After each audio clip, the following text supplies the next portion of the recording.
rest of the season with a 1.7 ERA. It's probably unlikely. Jack Flaherty did it in 2019, and look at us. But he could be somebody that pitches like a legit number 4 or number 5 starter. He's got a 4.1 ERA right now. When the Cardinals signed him, I think this is kind of what they saw, was overall this season, this kind of production out of him.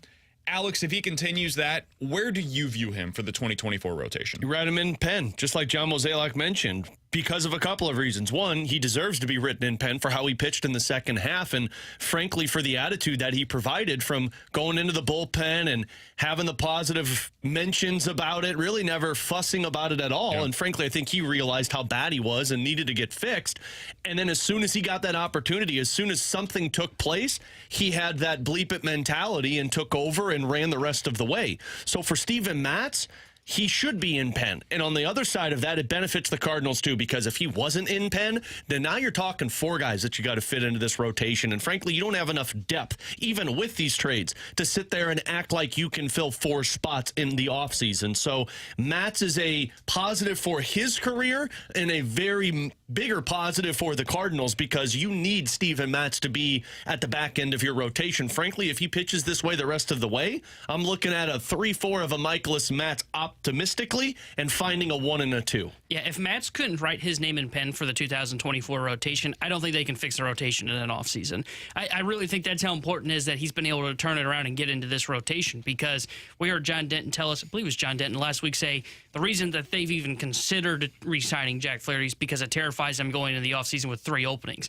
Well, imagine if you had 4 openings because Matz hasn't figured out and you got to plan on his $11 million being in the bullpen. So bleeped. Yeah, and look, acquiring 3 arms is going to be tough. I think one's in trade, 2's via free agency. But if you had to add in a 4th, I just don't know if they would be able to do it. I don't know if they would have the assets to do it in terms of money and trade chips. But I think they would probably have to acquire 2 arms via trade, and I think that would potentially start that pendulum swing that we always talk about, where you're trading too much of your offense to get too much pitching. So the fact that he's been able to figure it out, I think, I'm not going to say it gives me more faith in them fixing the rotation for 2024, but it certainly is the right step or the right direction for the Cardinals to be heading in 2024 to have 2 names in pen rather than just 1. Yeah, the nice thing about where they're at right now is, and this is like where the nice things about where they're at right now kind of ends.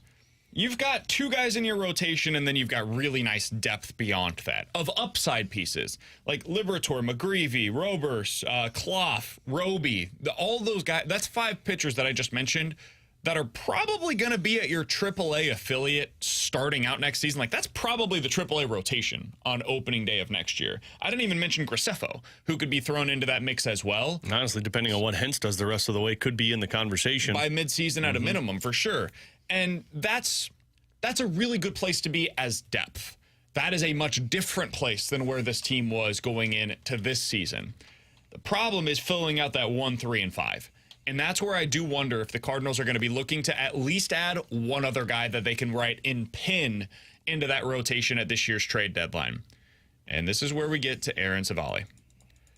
Aaron Civale is a mid-rotation starter for the Cleveland Guardians. He's been excellent so far this year in terms of his overall results, Alex. You look at the bottom line, man, the guy has a sub-3 ERA on the season.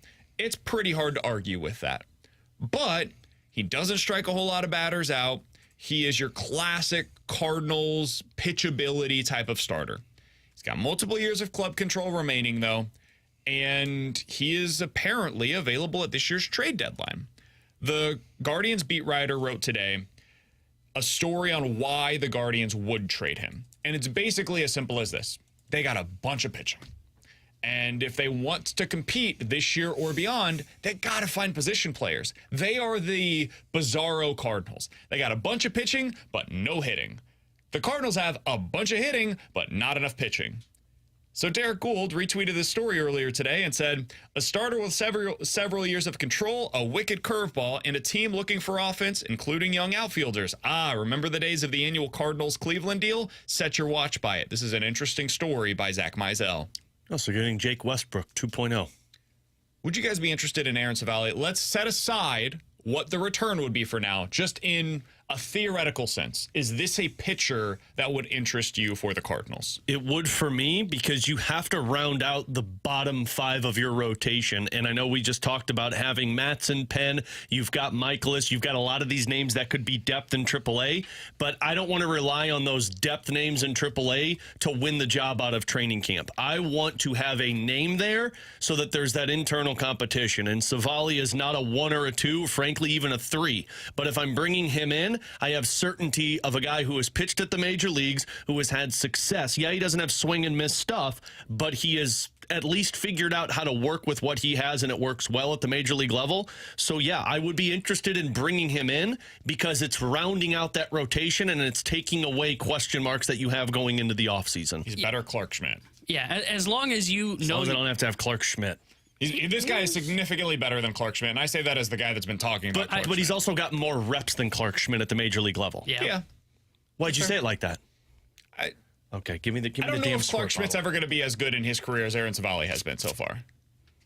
He looked okay against Baltimore over the weekend. I saw him He's pitch. fine. He's a league average pitcher. Aaron Savali has a 2.3 ERA this year. If Clark Schmidt ever gets that, it would be a surprise. I saw Schmidt pitch It's a actually couple of surprising Savali's got it. I've seen Schmidt pitch a couple of starts ago, and it didn't look very good. It looked Schmitty. But I don't mind Savali as long as you know you're going to be looking to upgrade to the top end of the rotation, because Savali's the guy that you trade for. Don't give up a ton in terms of like a top end asset like a Nolan Gorman, Brendan Donovan. You acquire him and you slot him in as that number 4/5 for you right there with Steven Matz. And I think it's okay because though he doesn't have a lot of swing and miss, he does pitch to contact. I think it's okay to probably have 2 of those guys in your rotation, and he would be that second guy with Miles Michaelis. Because I think Steven Matz, though he gets the mantra of being a pitch to contact pitcher, he's actually got decent swing and miss stuff, especially now that he's got that changeup working. So I don't mind Savali as long as you have the mindset of, okay, we got our 4, now we got to go get our 1 and 2. All right, now comes the hard part.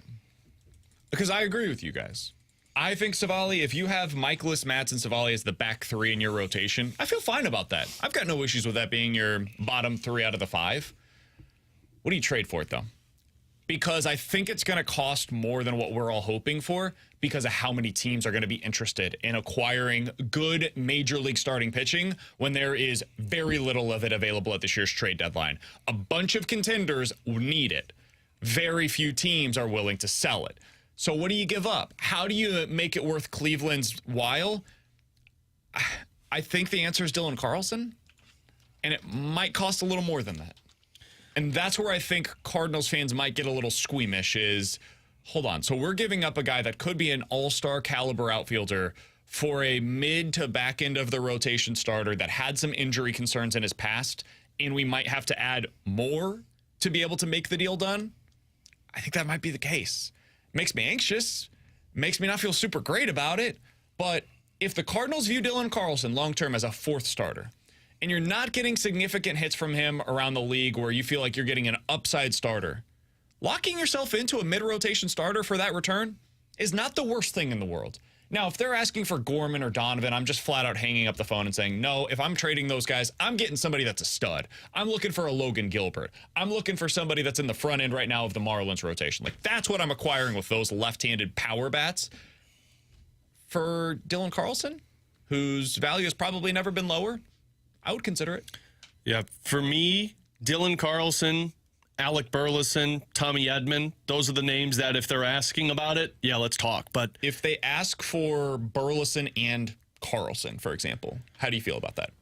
That feels like it's too expensive for this. But I understand that you're not going to get him just for one of those players. And frankly, I think you need certainty, and you're not at the point. I can't be a hypocrite and go back on what I've been saying so far. You're not at the point to sit there and say, well, I can't get rid of that because that's too much giving up, because you still have all of these outfielders that you're quote unquote relying upon. So if that was it, yeah, I probably would pull that deal, because then I still have those other pieces, the Gormans, the Donovans, the Nootbars, if somebody's willing to discuss the top-end starting pitchers. Yeah, I would pull that move off if it's Carlson and Burleson. Even if it's just Burleson, I would pull it off too, because I think when I look at both those guys, I think both are 4th outfielders. Or Carlson, kind of platoon starter, can start against left-handers. So I'm not afraid to move on from both of those guys to go out and get a controllable kind of number 4 type starter that's going to be a guy that I can put in pen and rely upon for the next handful of years. I don't mind making that deal. Outside of those names, I think there's just no deal for the Cardinals to be had. I don't want to trade any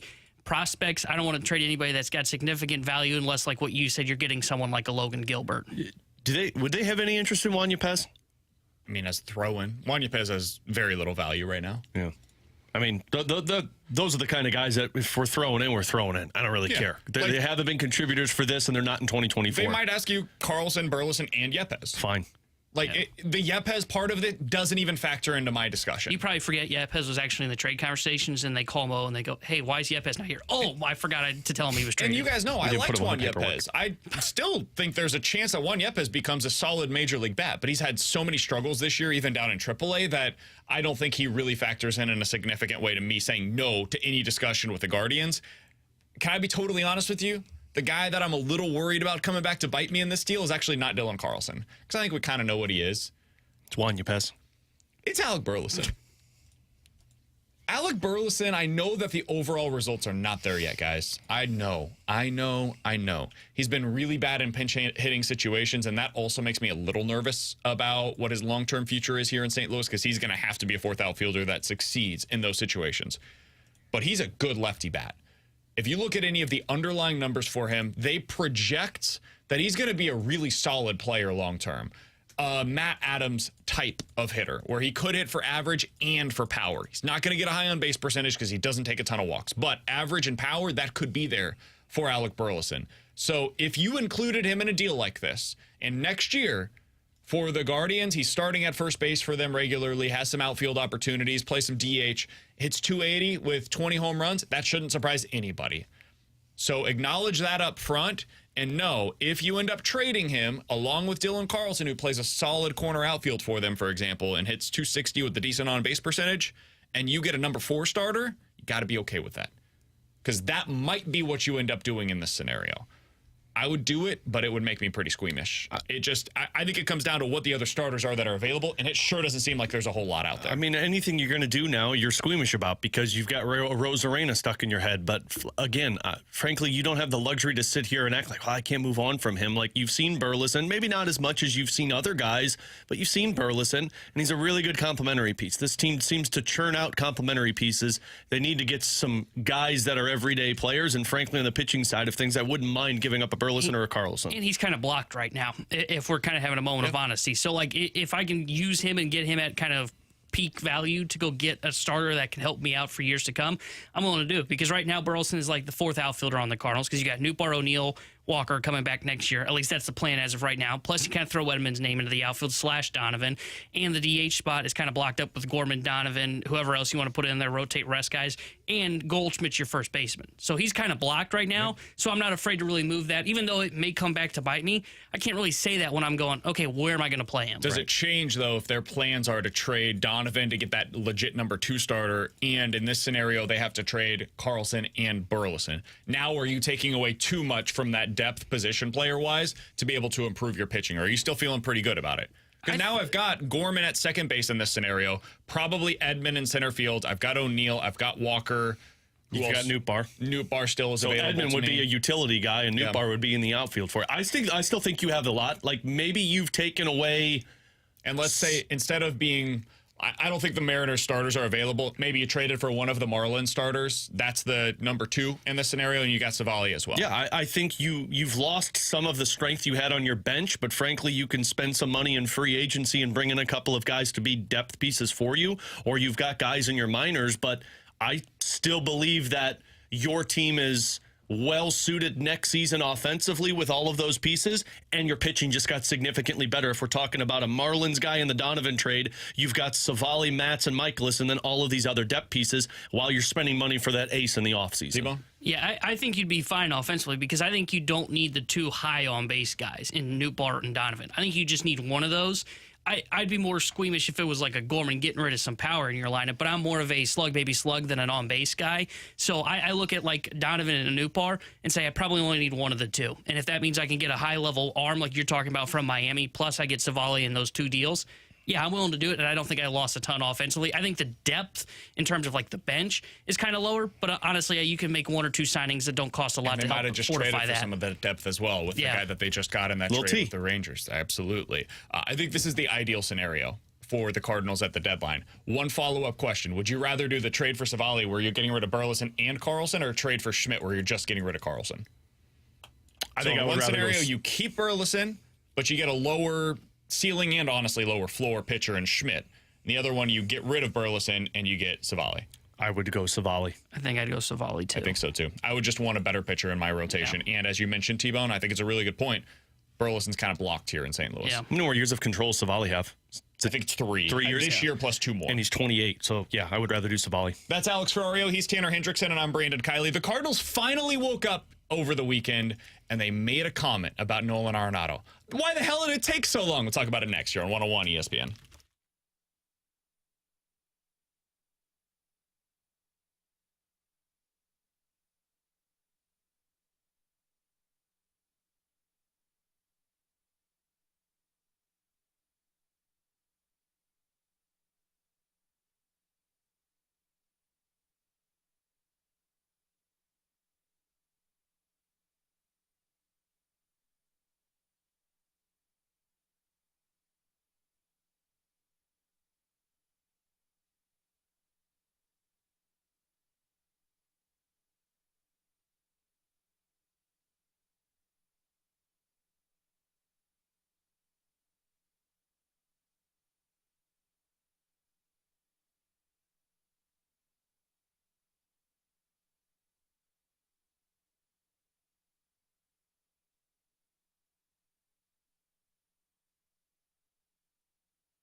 Tanner Hendrickson here with a Sports Center update driven by Johnny Londoff Chevrolet and Johnny Londoff Autoplex. The Cardinals beat the Cubs yesterday 3-0 as they dropped 3 of 4 against Chicago over the weekend. And yesterday the Cardinals started off their trade deadline as they traded Jordan Hicks to the Toronto Blue Jays, and they traded Jordan Montgomery and Chris Stratton to the Texas Rangers. And the Cardinals are off today, and they'll be back in action tomorrow when they take on the Minnesota Twins. 6:45 will be first pitch as Pablo Lopez will get the start for Minnesota, and the St. Louis Cardinals have yet to announce a starter. This Sports Center update was driven by Johnny Londoff. Find your road shop 24/7 at londoff.com, londoffAutoplex.com.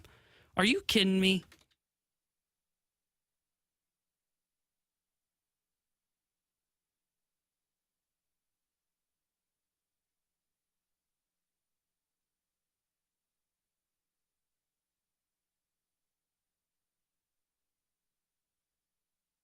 John Mozeliak has released a statement on the Nolan Arenado trade rumors. He said, I have stated we are not trading him. We have not asked him to waive his no-trade clause. At this time, we are working on building for future success. That's good news for Cardinal Nation.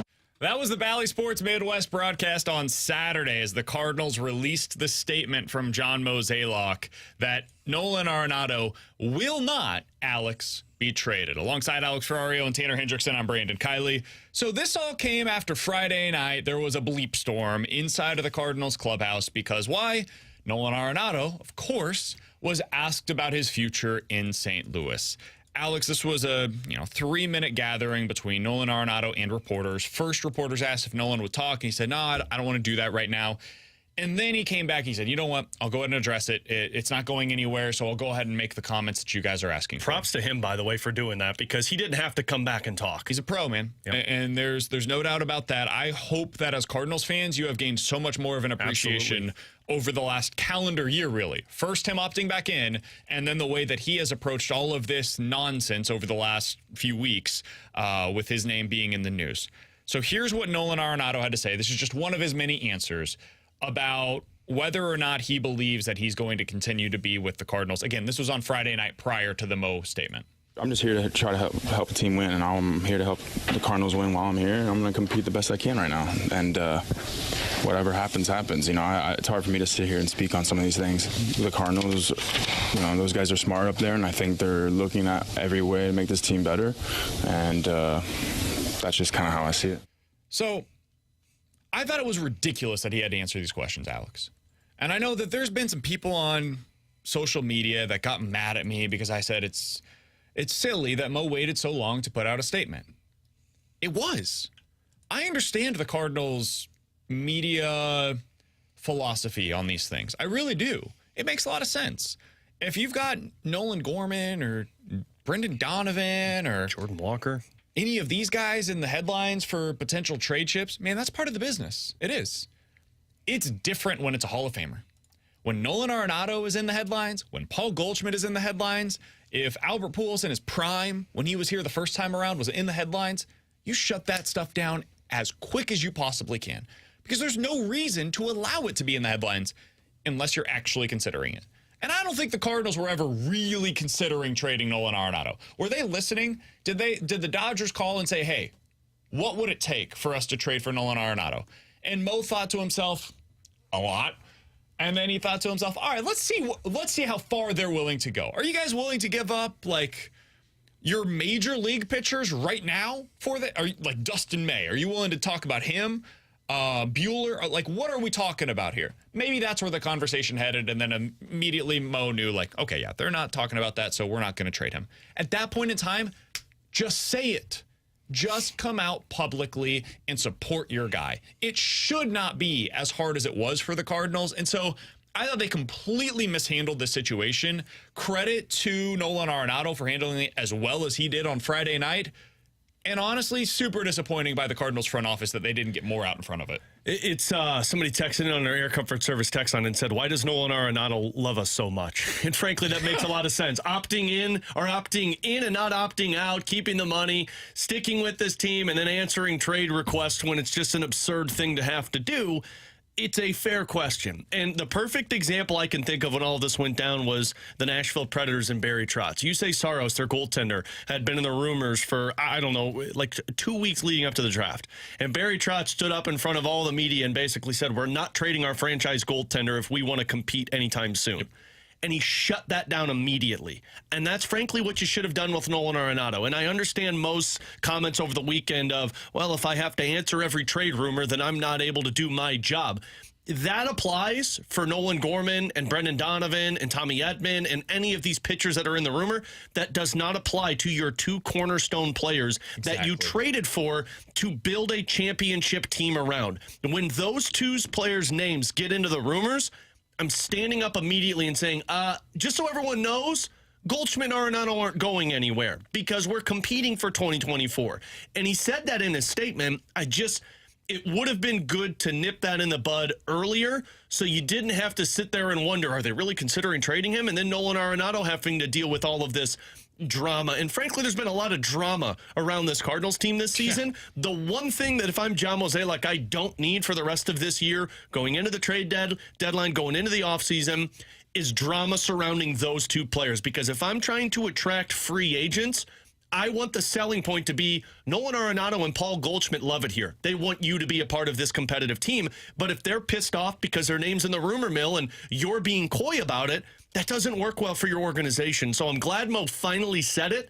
I just think it was a couple of weeks too late. Yeah, the part that was also surprising to me about this is the fact of the matter that Mo had not talked to Arenado to the point when he had answered questions, because it came out in that statement, and I think Mo even said it yesterday in his press conference, that, I have talked with Nolan Arenado along with the statement of we're not trading because we want to compete in 2024. Well, Arenado clearly did not get that message, because he would have said something in his press availability after that game on Friday or Saturday when it was that he spoke. So that part to me was a little surprising, that Mo didn't come down to Arenado first before releasing the statement and did it in a timely manner to where he says, hey, you're going to hear your name in the trade rumors. That's just going to happen. We're not trading you. You and Gold, you're going to help us in 2024 win this division.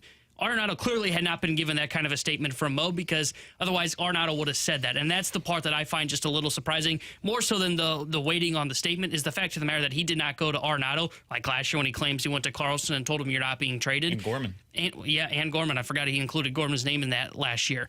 I'm surprised that Arenado had not had that conversation with John Mozeliak already before he spoke to the media. Yeah, both I think were missteps. I'm not speaking to Nolan Arenado was a misstep. Not putting out a statement earlier to the media, I think, was a misstep. I think we've seen a lot of issues this year with the handling of public relations. Like, just the easiest part of the job of just handling stuff appropriately out in the public, getting your fans a message that is clear and coherent from start to finish, and having a streamlined approach from top to bottom of the organization. It just hasn't been there. Guys, you remember last week we talked about it. Bill DeWitt III was on the Cardinals radio network, and he was asked a pretty simple question, we thought, where it's like, hey, is this thing going to be torn down to the studs? Fair question. Should be pretty easy to answer. Because your president of baseball operations said a couple of weeks prior, we're not rebuilding this, we're retooling. The answer should have been just, no, we're not doing that. The answer instead was, well, we'll see what's out there. Why can't you guys just say, no, we're not trading Nolan Arenado? It's super easy to do, guys. You did it over the weekend, and it just took so long to do that. I'm not saying they should have put out a statement like 3 weeks ago, although that would have been fine by me. Last week at some point, when you start getting this, and certainly on Friday, after the report comes out that the Dodgers are legitimately having interest in Nolan Arenado, and there's been conversations, that's when you got to shut this thing down. So I'm totally with you guys, and I think the least that they could have done here was talk to Nolan. Go to Nolan and say, hey, you might have seen the reports. I'm sure your family's heard about them. We should want you to know we're not trading you. You're staying here. We want you to be a part of this thing for the long haul. That would have shut this thing down as quick as anything else. And then Nolan could have said that to the media if he wanted to on Friday night. Instead, they didn't talk to anybody. He's Alex Ferrario. That's Tanner Hendrickson. I'm Brandon Kiley. Questions and Answers is coming up next.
314-399-9646 is the Air Comfort Service text line for questions and answers. This one comes from the 314. Guys, what did you think of Aaron Rodgers' comments over the weekend about Sean Payton taking shots at his offensive coordinator? Did you see these? No. Whoo, buddy. Aaron Rodgers was on one the other day. So he was on NFL Network after the Jets practice, and they asked him about the comments, if you missed it, over the past week from Sean Payton. Sean Payton basically said, hey, Nathaniel Hackett was incompetent. He was a terrible head coach. Everything that happened last year, the opposite will take place this year. Aaron Rodgers told NFL Network, quote, Nathaniel Hackett is arguably my favorite coach I've ever had in the NFL. I thought it was way out of line, completely inappropriate, and I think he needs to keep my coach's name out of his mouth, end quote. Yikes. I kind of like it. I liked the Sean Payton comments, and I like the Aaron Rodgers comments. I thought he was supposed to be a lover, not a fighter. I think it's all kind of ridiculous. Yeah, I think Sean Payton did it because he wants to give some confidence to Russell Wilson. Well, and then he backtracked the next day, Sean Payton did. He's like, I think I forgot to take my Fox hat off. That's the part that I didn't like. Go, okay, Sean. And Aaron Rodgers is having his coaches back. Everybody's doing what they should do in this situation. So I actually had no issues with either of them. I think both are interesting comments, and I liked both of them. Like it feels like what they're trying to do is do what Kansas City and Cincinnati have been doing in terms of like creating this rivalry and how you got two elite teams that are going to be going head to head all season long. I don't think that applies to the Denver Broncos and the New York Jets. I think they're both teams that basically, before you run your mouth, maybe you should actually prove it on the field, and I think both teams fall into that category. Yeah, I have more issue with what Sean Payton did than I do with, like, I like what Aaron Rodgers did supporting his coach.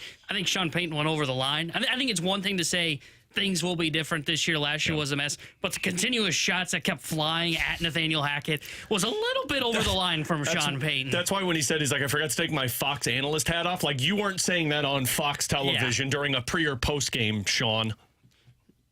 Kind of liked it. 314-399-9646 is the Air Comfort Service X line for questions and answers. From the 618. Guys, what is the number one thing you want to see from the Cardinals between now and the end of the season? Like in terms of trade or performance? Take it in any direction. Well, I'd like to see them trade one or multiple outfielders between now and the end of the season, which is tomorrow, because I don't like this outfield logjam? I think you need to clear clean the fat, so to speak. And then I'd like to see them call it Masyn Winn. I don't understand why they haven't done that yet, but I guess it's because Paul DeYoung's on this roster. I think there are like three things for me. I want to see them acquire a starting pitcher that is going to be written in pen for 2024. I think that's a must. Two, I agree with Alex. I want to see Masyn Winn up here, and I want to see him getting reps. And then number three for me is I still want to see more from Lars Nootbaar. He's played better of late, but I still want to see more. I want to see him play in the final 2 months to where when we end the season, though they won't be playing in October and Lars can go hang out in Cancun, I can look at what he did and go, you know what? I finally see what BK's been telling me about. He is a guy that is a starting outfielder. All we really need to see is the power.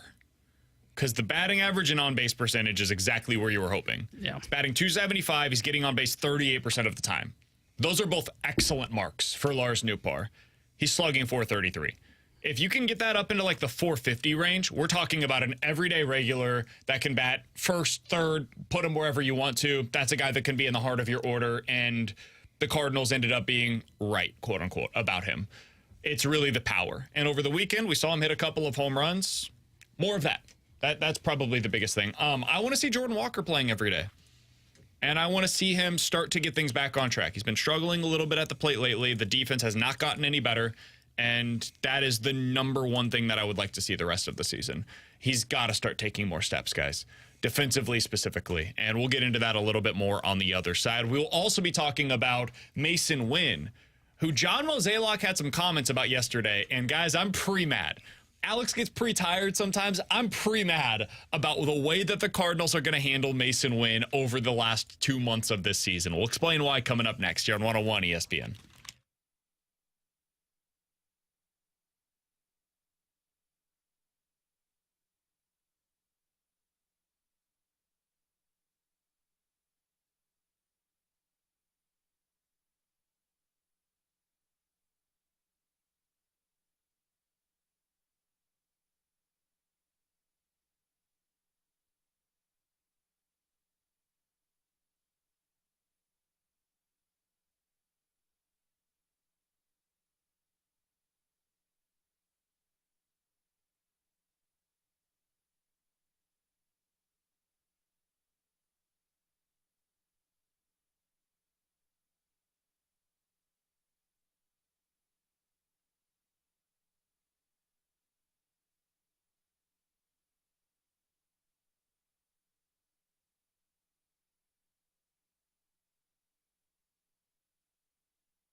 Lewis. It's BK and Ferrario, live from the Car Shield studio on 101 ESPN.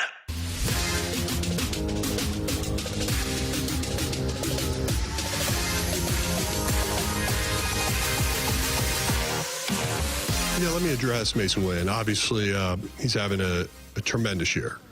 We're super excited about what we're seeing out of him, but I don't know when that button will be pushed, right? Could I imagine seeing him in the big leagues in 2023? Yes. The timing of that is, I don't know. Does having roster flexibility help in regards to that? Yeah, because I mean, like the last 2 weeks, we've been hamstrung on roster decisions. So, freeing up a few spots is certainly a good thing. Yeah, that 40-man roster, it's just been clogged like crazy. Can we take Moises Gomez chilling on there, Juan Yepes, James Nail, Richie Palacios, Jose Fermin, Lucan Baker. And if you want to go to the pitching side of things, Connor Thomas and all of the contributions we've seen, James Nail, Kyle Leahy, now John King. Get out of here, Mo. Who do you think you're joking with? Wilking Rodriguez, who still has not pitched a game for this team. Well, he's been hurt. At least he's on the actual 60-day IL. He's not even taking up a 40-man spot right now. So that one, I guess you could understand. No. He's Alex Ferrario. That's Tanner Hendrickson, and I'm Brandon Kiley. That was Mo yesterday when asked about Masyn Winn and whether or not we could see him soon. Alex, I am pre-mad about this, because the answer should just be a resounding yes. And I know it is more complicated than I'm about to make it seem. I get that. I really do. But Masyn Winn in the last 90 days is batting .305 in AAA. He's slugging .525. He has an OPS of 900. And it's worth mentioning that the bat is supposed to be the thing that is his weakness. He's not supposed to hit for this kind of power. He has 14 home runs in his last 65 games. He's not supposed to hit for this kind of average, .305 average. And he's getting on base 38% of the time. You could ask for nothing more out of Masyn Winn than what he's doing right now down in AAA to get the call up to the big league level. Need a 40-man roster spot, BK. They're probably going to trade Paul DeJong. And when they do, they should call up Masyn Winn. And he should get everyday opportunities at shortstop. Because why not, man? Why not? If he's in your plans for 2023, and I know, or 2024, excuse me, what they would tell me, I'll just play devil's advocate real quick, Alex, because I'm sure that you're probably on my side here, because it feels like the obvious. If it's a negative thing, then yeah, probably.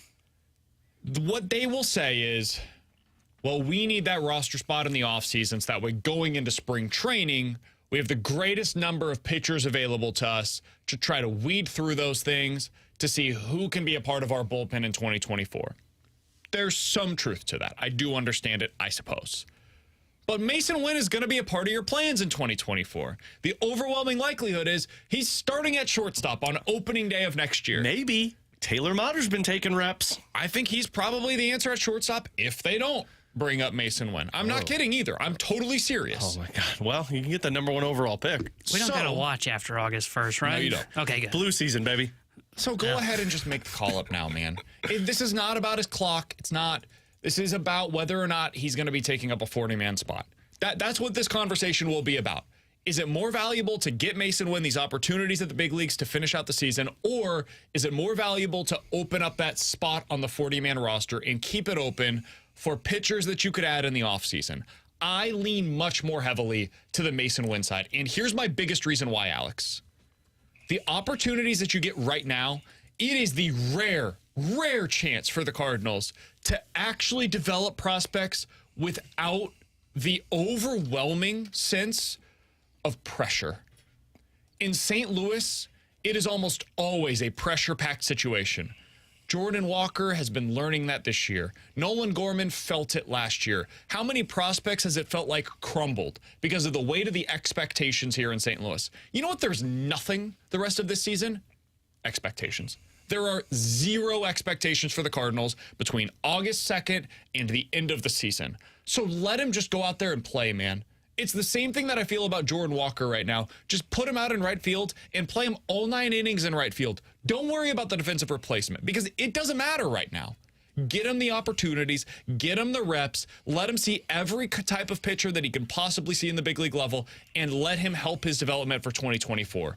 Do it now. so that way he can adjust for 2024. That would be my plan here. Alex, where do you stand? There's no reasoning that you could argue as to why you don't bring him up. And even we want to make sure we have more roster spots available for pitchers so we can figure that out. Great. But I can go through this list right now and give you about 6 guys that you don't need on this 40-man roster in terms of just position players so that you could bring Masyn Winn up. And if you do trade Paul DeJong, there's no reason. That spot is just flipped for Masyn Winn.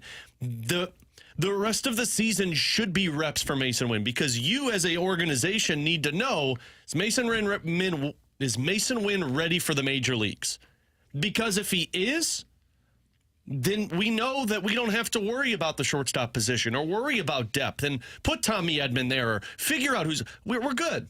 But if he struggles for the rest of this season at the shortstop position or maybe just as the offense, now you're getting the reps to find out, okay, are we seeing progress for the final 40, 50 games of the season? Because if we're seeing progress, then the more reps, the better. But if he just looks lost out there and can't handle it, then you can put him back in there and say, nope, he's not ready for this, and we're going to have to figure out how else we're going to handle this.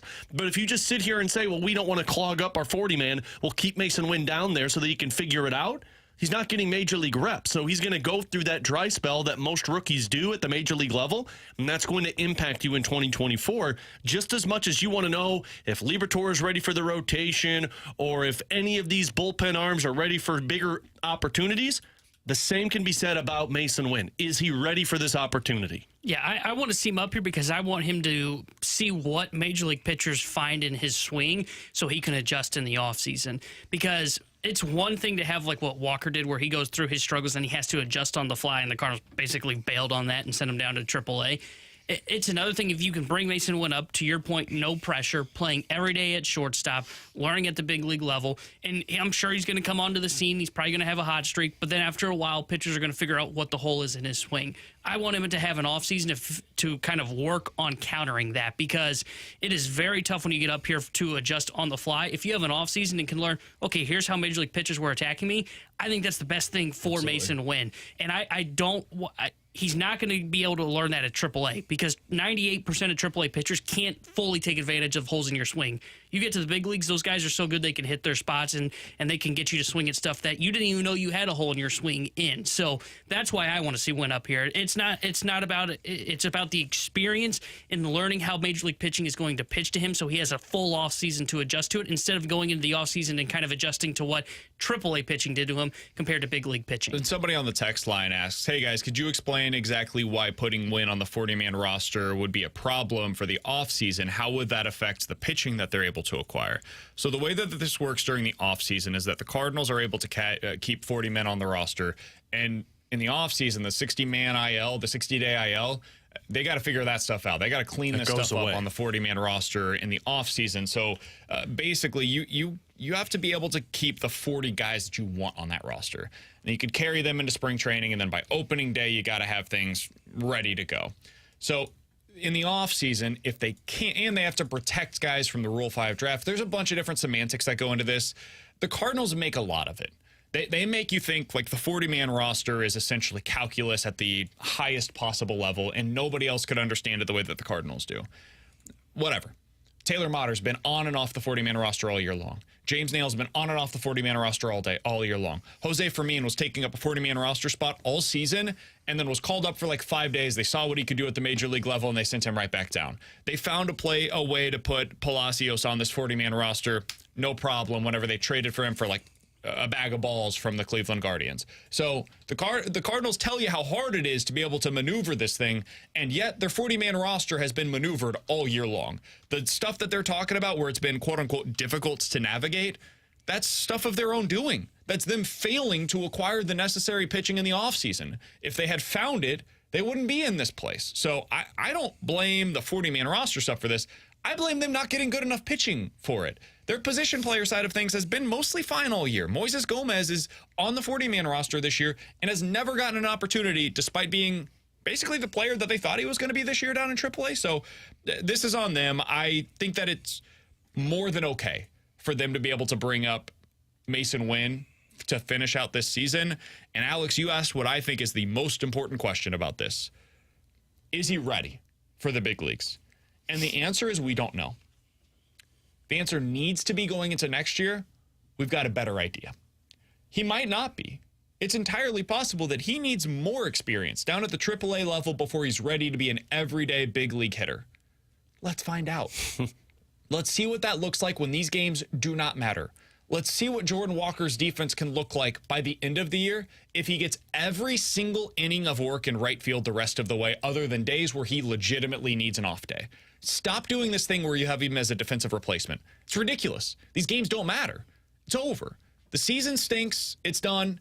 They have already started sending off players. You have waved the white flag. Now it is about development. Masyn Winn is a top priority. Jordan Walker is a top priority. Go ahead and let us see what that looks like the rest of the way. Coming up in about 15 minutes or so, we're talking prospects with J.J. Cooper of Baseball America. But next, Alex, it is time for the Major League Baseball trade deadline Roundup, boy, howdy, yeah! on 101 ESPN.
my favorite thing we've ever done on the show.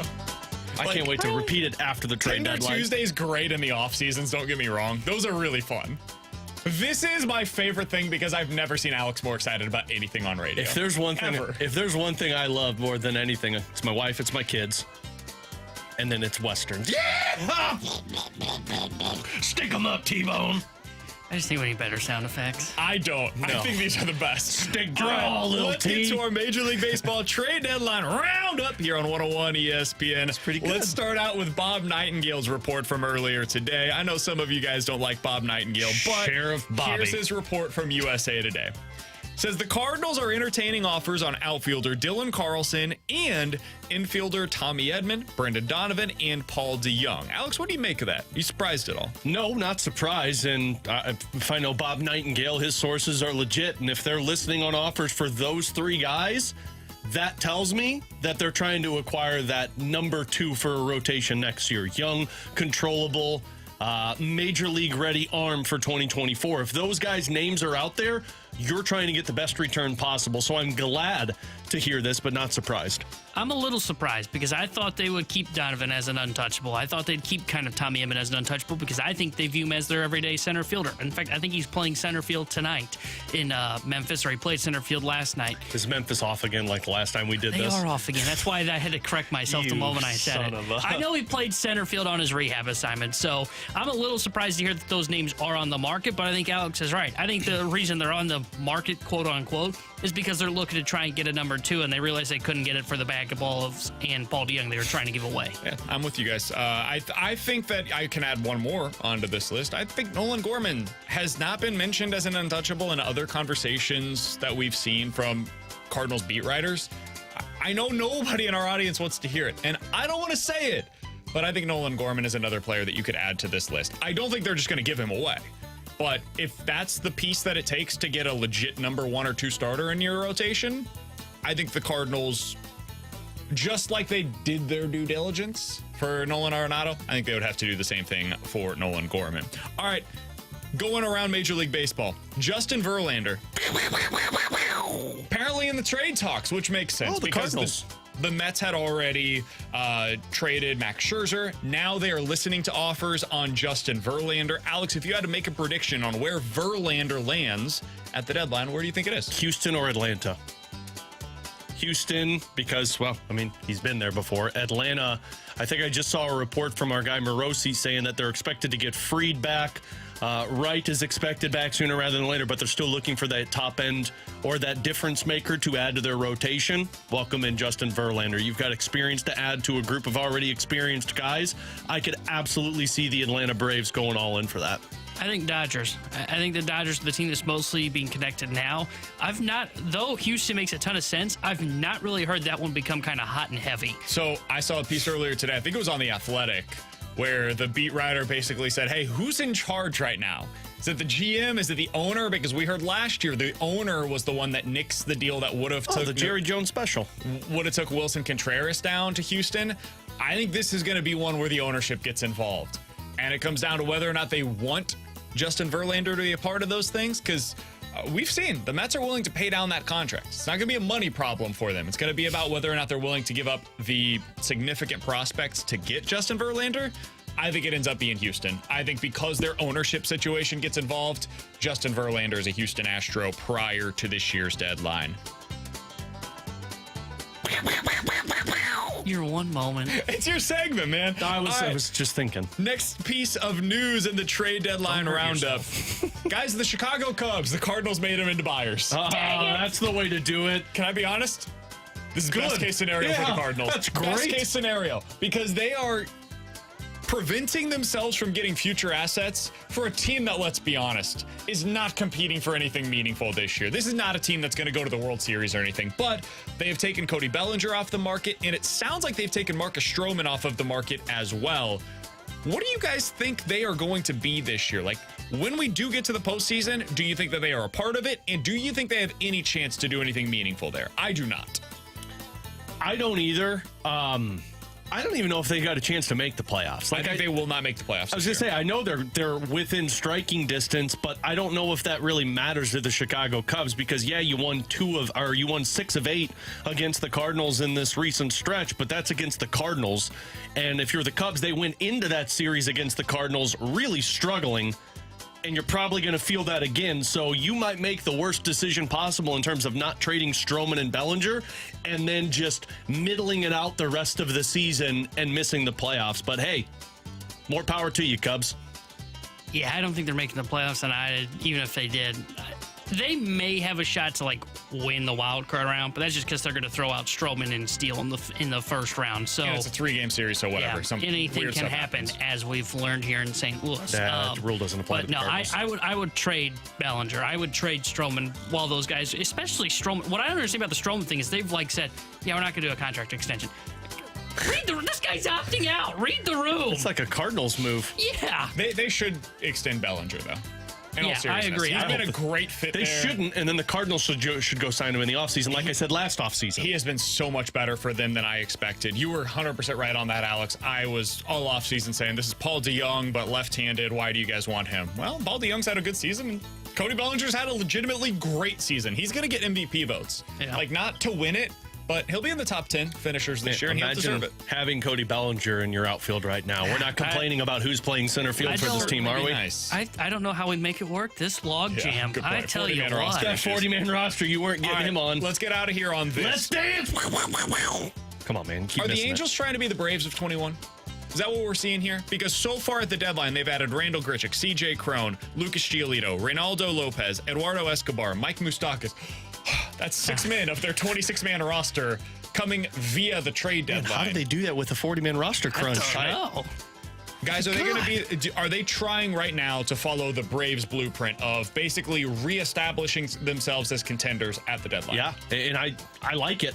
You're making a bold decision doing this with Ohtani and not trading him off, but in that bold decision, you're throwing everything you've got to make this team a World Series contender. And if you get in and you have Shohei Ohtani and Mike Trout's back and you add all of these pieces, frankly, they're beating the market in terms of buying all of these pieces before other teams can. I don't know if they're good pieces. But Well, they're they might beating the not be, market for but them. you're buying them. I like them being bold with it, but the problem is if you're this bold and you miss or lose in the first round, then, well, welcome to being awful for the next 10 And they're years. going to be awful for the next 10 years either way. It's the Yeah. Angels. So I I love might it. as well I go love win the a World plan, Series. And I like that they're going after mid-tier guys. That's what the Braves did in 21. It wasn't like they went out and got the top of the market players. They got Jock Peterson, who's a really nice lefty bat. They got Eddie Rosario, who's a contact hitter.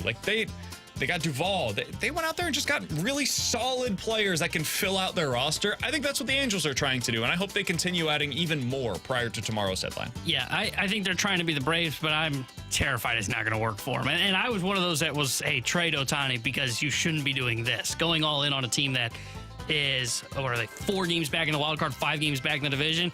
A little Go too for it, scary. Angels. All Let's in, go baby. scary for me. All in. Not a fan. Not 16 a fan. showing in blackjack. You've got a 4 all in. He's Alex Ferrario. That's Tanner Hendrickson, and I'm Brandon Kiley. JJ Cooper is the editor-in-chief of Baseball America. He knows prospects as well as anybody. What did he think of the haul that the Cardinals got yesterday? We'll ask him next year on 101 ESPN.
Tanner Hendrickson here with a Sports Center update driven by Johnny Londoff Chevrolet and Johnny Londoff Autoplex. Cardinals beat the Cubs yesterday 3-0 as they dropped 3-4 to Chicago over the weekend.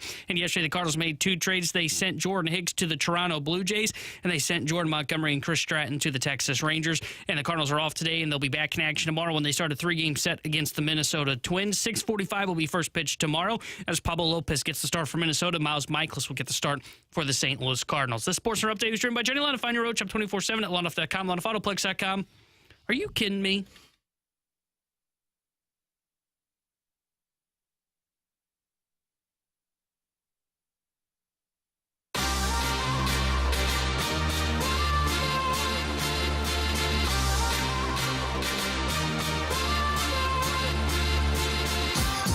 Ferrario, that's Tanner Hendrickson, and I'm Brandon Kiley. It's BK and Ferrario here on 101 ESPN. So the Cardinals made some big moves yesterday, sending Jordan Montgomery and Chris Stratton down to Texas for 3 prospects, really 2 prospects and a major league arm that was thrown in. And then Jordan Hicks went up to Toronto for 2 pitching prospects as well. And Alex, we're not going to be phonies. We're not going to be frauds.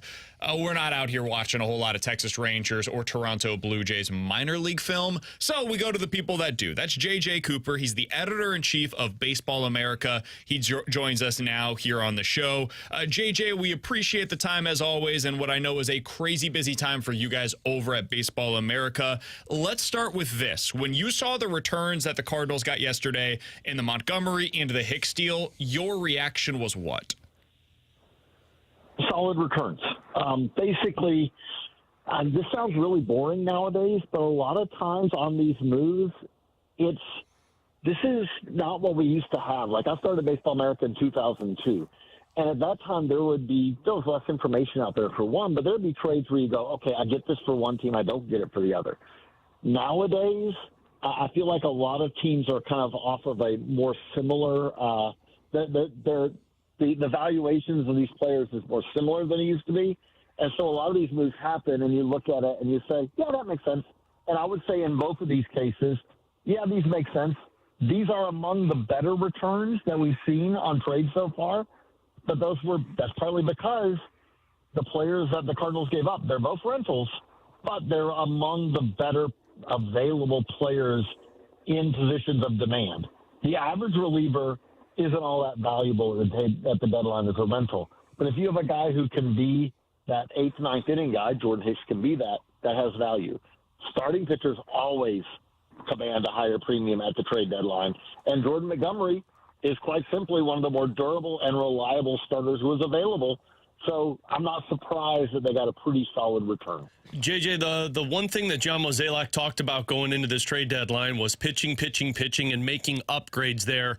Making upgrades, I should say, for 2024. Do you feel like the Cardinals got that in both of these trades? No, and that's nothing against these trades, but, that's asking a lot, right? Okay, they were probably going to lose Montgomery anyway, but Montgomery is... At the end of the day, maybe he's a number 4. You could argue he's a number 3, but this is a guy who's on pace to make 30 starts for a 3rd straight season, who has basically time in and time out, is pretty reliable in addition to being durable. He's not one of those guys who gives you a great outing and then gets blown out of the, knocked out in the second the next time up. He pretty much goes out there and generally is going to give you a solid outing. It's asking a lot to expect that any of these 3, the pitchers that they picked up here are going to be able to do that next year. These aren't top.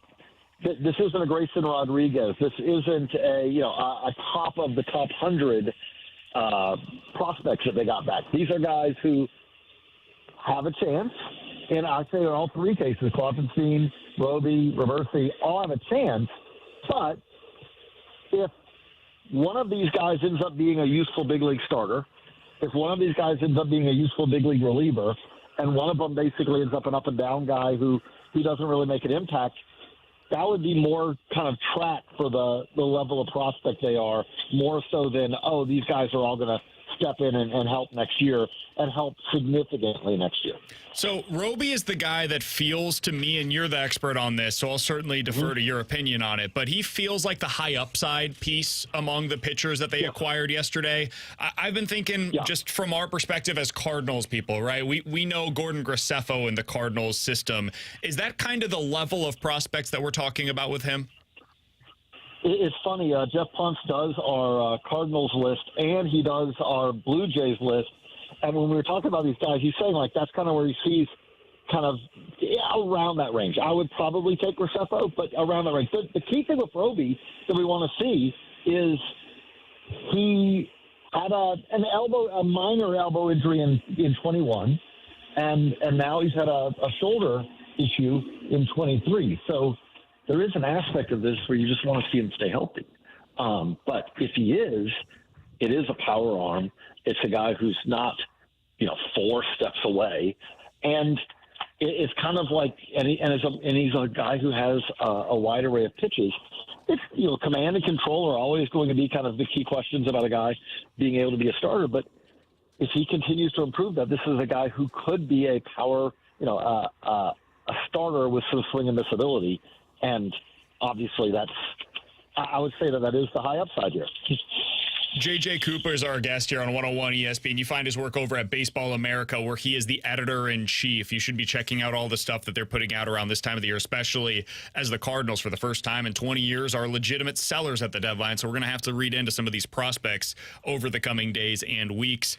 J.J., one of the guys that Cardinals fans certainly have been excited about is the one position player that they were able to get in return for Montgomery and Stratton in this deal.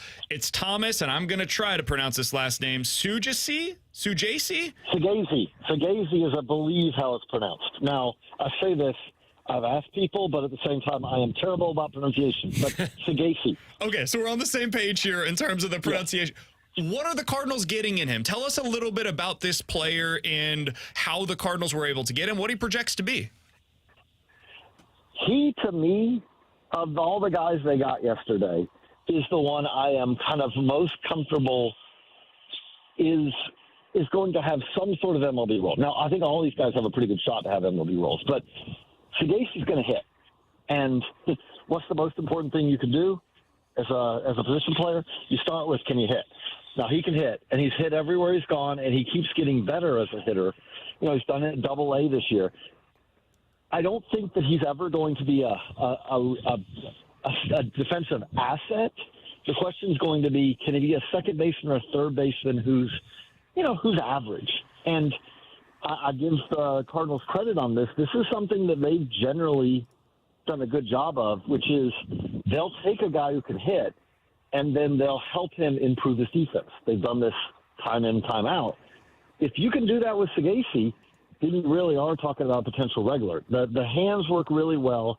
He's just a pure hitter, and it's not like he's a slap hitter either. He's a guy who makes a lot of contact, but also can, drive the ball, gap power especially. And when you say, well, how did they end up with them? This is a case of take advantage of another team's surplus, right? Which is, as much as I just described him, and I like Sugasi, he wasn't going to play for Texas, right?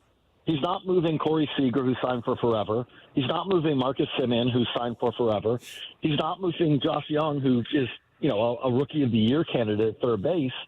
And then you say, okay, well, what about if one of those guys gets hurt? Well, they also have Duran. They also have Josh Smith. Like, they had a surplus of infielders at the upper levels. They still have a little bit. They have a Justin Bosque sitting at AAA as well. So the Cardinals were able to take advantage of of another team's surplus, where if the Rangers didn't have any middle infielders, maybe they'd be a little bit less willing to part with a guy like Sugasi. But because he's really probably their fourth or fifth option in the upper minors and majors, okay, well, then he's available, and he goes to the Cardinals. And I'm not saying he immediately becomes the Cardinals' answer at second base or third base, but he is a guy who, again, depending on how things go, the Cardinals are kind of, relatively well suited at those positions. But he is a guy who I think by sometime in 24 could be competing for a big league job. And if the opportunity arises, could be a regular late next year or the year after. Well, speaking of surplus there, JJ, for the Cardinals, you mentioned it, the infielders. They've got Nolan Gorman and Brendan Donovan and Tommy Edman and Masyn Winn coming up, and now they add this player. Maybe not so much could you see a trade for the Cardinals moving one of those guys, whether it be the trade deadline or the offseason, but if they were to move a Gorman or a Winn or a Donovan, do you see that being a mistake for the Cardinals? See, I look at those as very different, right? Like, if you trade Masyn Winn, you're trading a true shortstop, right? None of these other guys we're talking about are that. So I kind of look at Winn as, again, it would not shock me if Winn is the Cardinal shortstop of the long term. It makes a lot of sense, right? He's having a great year at AAA. That's a true shortstop. Arenado is kind of in a category of his own, right? Like, if you're trading him, then it becomes a question of, okay, are you looking at this as kind of a longer-term rebuild, right? Like, I know that there possibly are moves that can be made where you can get better by trading a star, but usually if you trade the star in a trade, it's tough to win that deal, and we obviously see an example of that. If you're a Rockies fan and you say, well, what do you think of the return you got when the Cardinals traded for Nolan Arenado?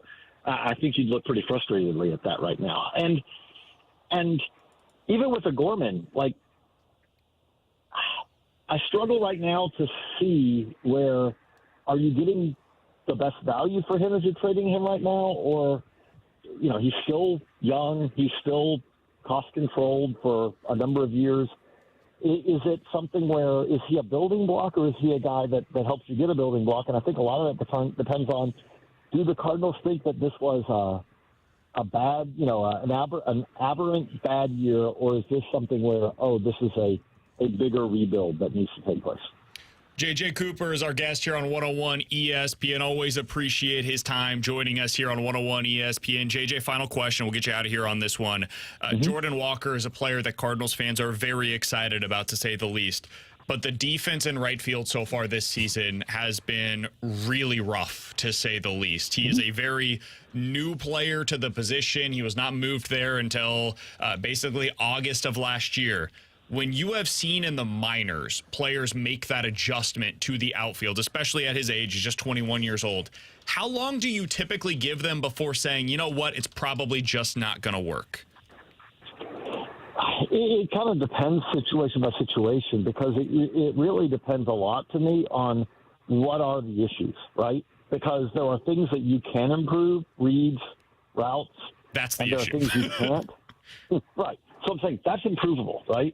If you say, the guy got a perfect jump, the guy got a great read, he took a good route, he just couldn't get there because his feet, he just doesn't have the foot speed. Well, you're not going to be able to do anything about that, right? You can position the guy a little better. Reads and routes, I do think it's way too soon to say, like, okay, again, you're never going to get a Gold Glover out there probably. But like you said, this is a guy who not just he's still new to the position, he's new to the position, and throw on top of that, he's doing his on-the-job training while also facing the challenge of trying to become a better hitter at the big league level as well.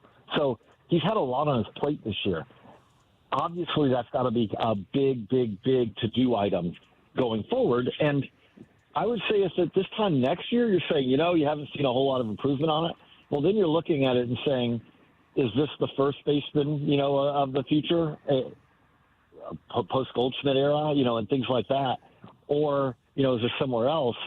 But I do think it's probably too soon right now when you're talking about someone who's as young as he is, who's as new to the position as he is. I think of other examples as, like, sometimes it does take 2 or 3 years, because you have to kind of flip that switch, and you just need a lot of fly balls. You just need a lot of chances to get that understanding of, okay, I've seen this before. He hasn't seen all this before from that angle. He's JJ Cooper. You find their great work over at Baseball America. Also follow him on Twitter at JJCoop36. JJCoop36 is where you can find him on Twitter. JJ, appreciate the time, man. I know it's crazy busy for you right now. Hopefully we'll talk with you again soon if the Cardinals continue making some more of these trades. Sounds good.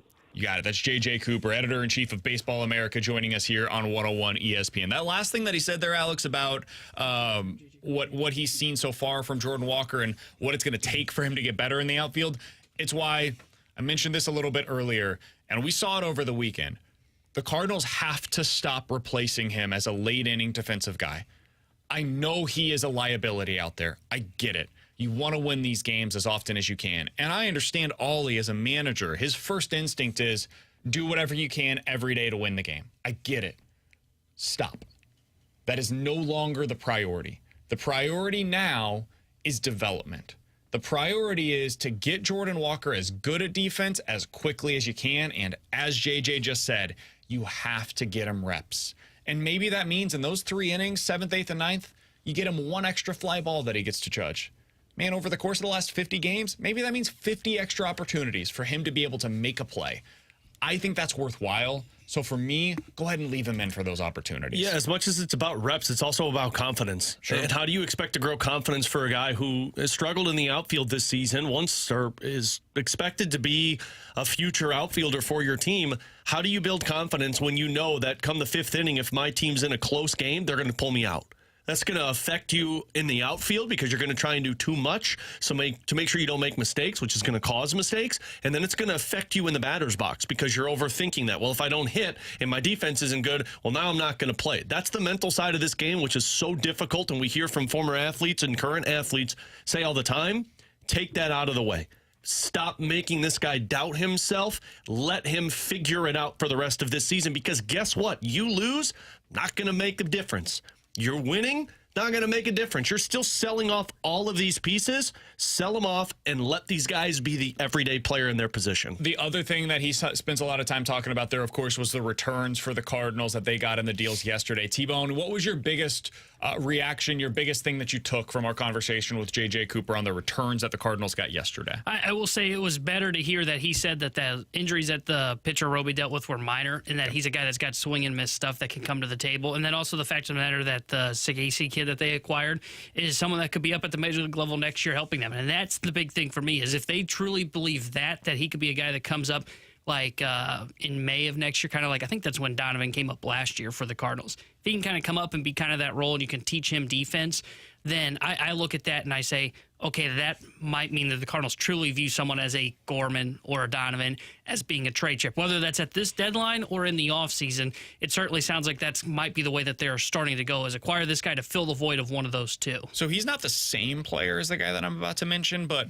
I wonder if there's some Jed Jerko to his game, where he can kind of play wherever you need him to on any given day. He's never going to be like a great player, but like Jed Jerko was a slightly above league average hitter for the Cardinals. He was about 10% above league average, could, again, fill in wherever you needed him to.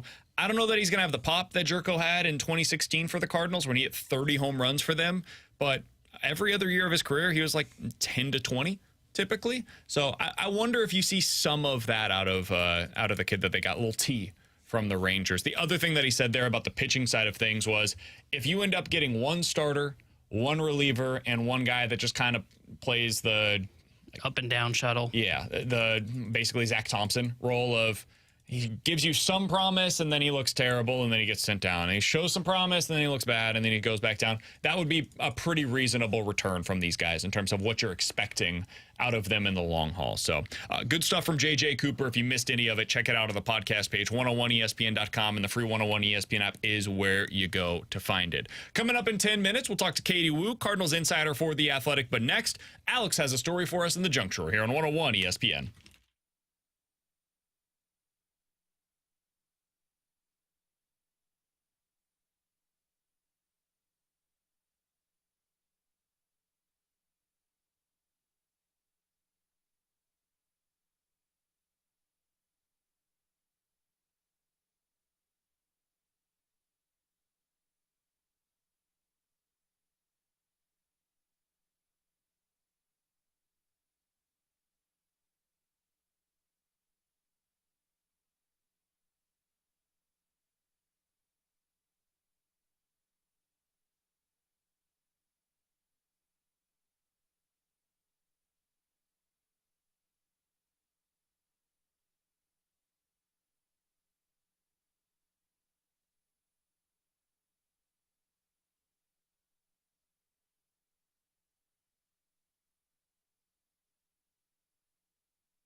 Open it up. The junk drawer with BK and Ferrario. Brought to you by Fenton Bar and Grill. Best trashed wings in Missouri. Dine in, carry out, 7 days a week.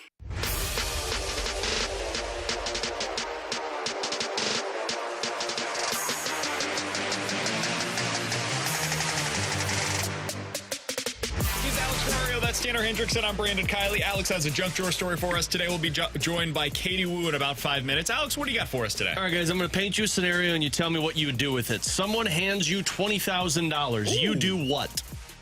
Obviously invest it. No, in all seriousness, I probably put it in a college fund for baby Luca. Okay, now let's say you're living frivolously and you spend it. What do you spend it on? Ooh, good question. I'm going traveling. I'd go party in Miami. Yeah, I'm probably going... Sorry, I just imaged Why are you Tanner in a laughing Hawaiian about that? shirt and a hat trying to meet people. I would love to go to Europe and just spend like a month in Europe. Okay. That's a good idea. Yeah. Well, none of this is what I had expected because there's a gentleman in the Netherlands who had In Europe? $15,000 and, well, he spent it on being a dog. And what I mean by that is he bought a human-sized dog suit and now considers spent himself $15,000 on a dog suit that now he considers himself a border collie and is living that life. Okay. So his wife is now his master and he runs around in his This is some border weird collie fetish suit stuff, man. I'm not into this. and pretends I'm to be a not telling dog. anybody else how to live. You can do... But then Yeah, the, no kink shaming, then man. the laws, like, Come on. do whatever you want to do, whatever it is that makes you happy, you go out there and you do that. Here's a picture of the dog suit. I saw this on This looks Twitter. real. And for people on YouTube, I'll show you a picture of it. It's a $15,000 border collie dog I mean, suit. that's worth 15 The grand weird- because if I saw that on the street, I would assume that's a dog. Have you seen the video of him walking Yeah, in it? yeah. Then it doesn't look like a dog. Why would you want to do this? You're walking around on all fours. Man, people are... Don't kink shame, man. Don't I kink know, shame. that's what I'm saying. Like, people do a lot of stuff that I don't understand. Let's take the kink out of this. Maybe he just really wants to be a dog. Okay. Why? Are you kidding Being me? a dog seems like a really great life. I leave Yeah. every day and Yeah, I'm but like, you're still a human. That's the problem. Like, you're still a human. My dog does the same thing every day, and it looks like it's pretty enjoyable. Yeah, but you're still a human. I don't think as a dog I'd like to pee in the backyard. when I'd I like to had- do that in It a doesn't toilet. seem that bad. Yeah.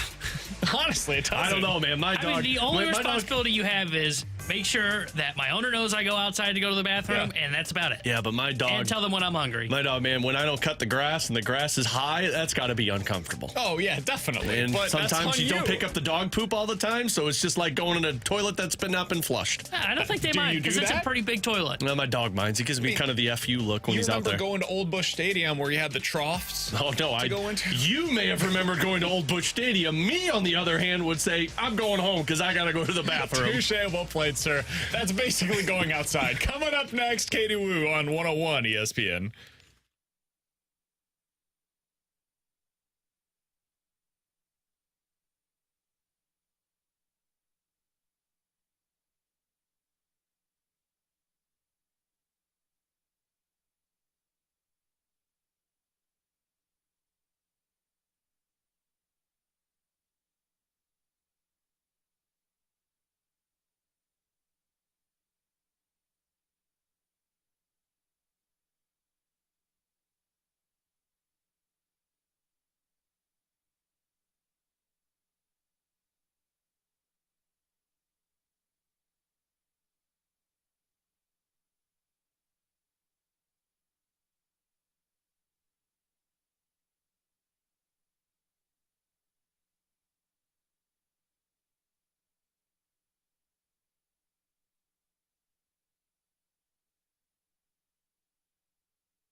St. Louis. It's BK and Ferrario, live from the Car Shield studio on 101 ESPN.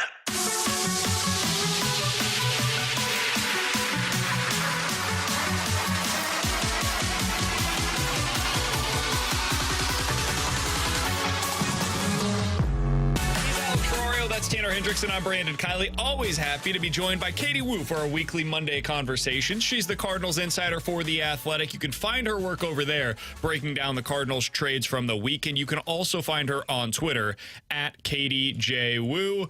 Katie, a lot going on over the weekend for the St. Louis Cardinals. How you doing today? Yeah, a lot going on at the moment, guys, but I am doing well. Just sitting here refreshing all of my tabs about every 30 seconds. It's a very healthy way to spend a Monday. How are you? The life of the trade deadline, Katie. You just don't move from the computer screen for 48 hours. And then afterwards, you could be like BK and complain about how his eyes hurt.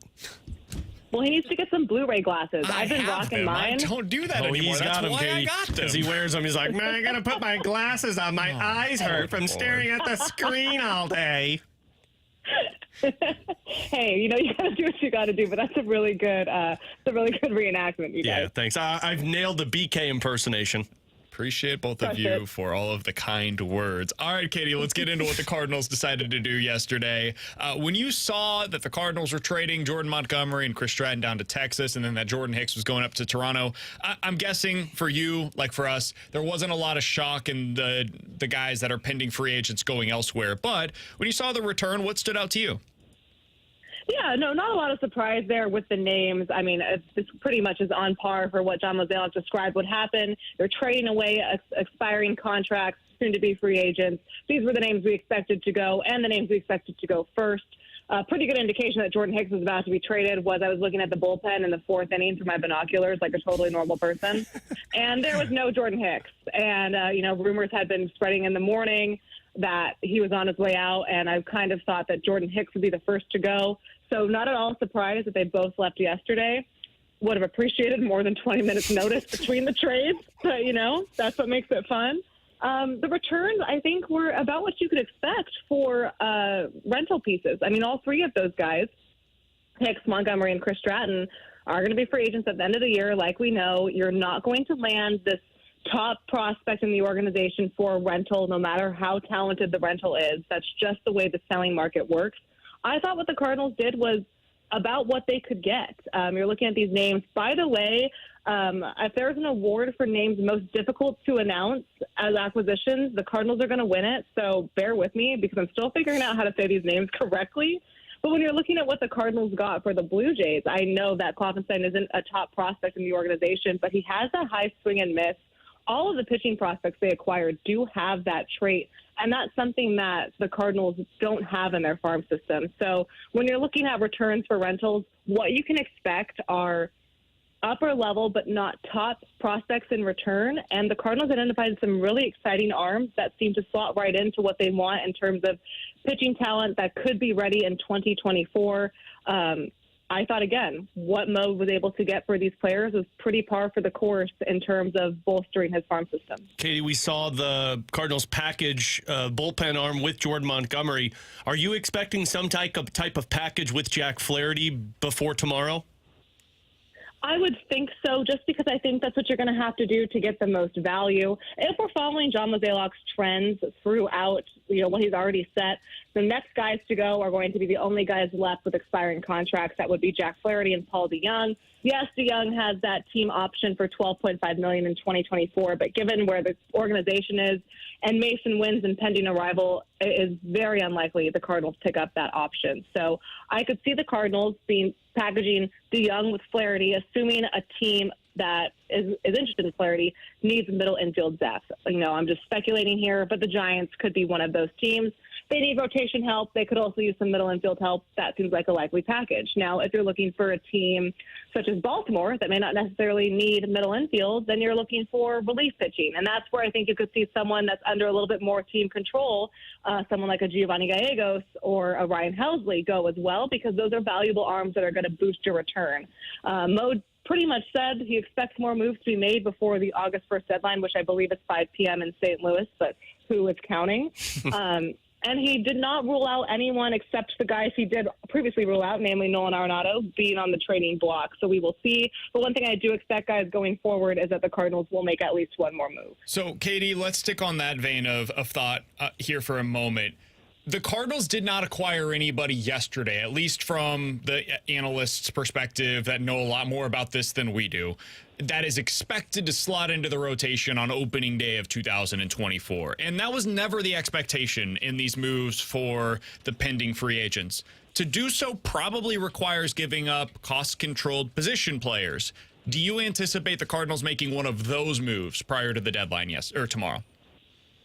I would be really surprised, but I'm really glad you brought this up because I think as we all navigate the selling market for the first time, some of us for the first time ever, some of us for the first time in a long time, we should reiterate what the expectations are.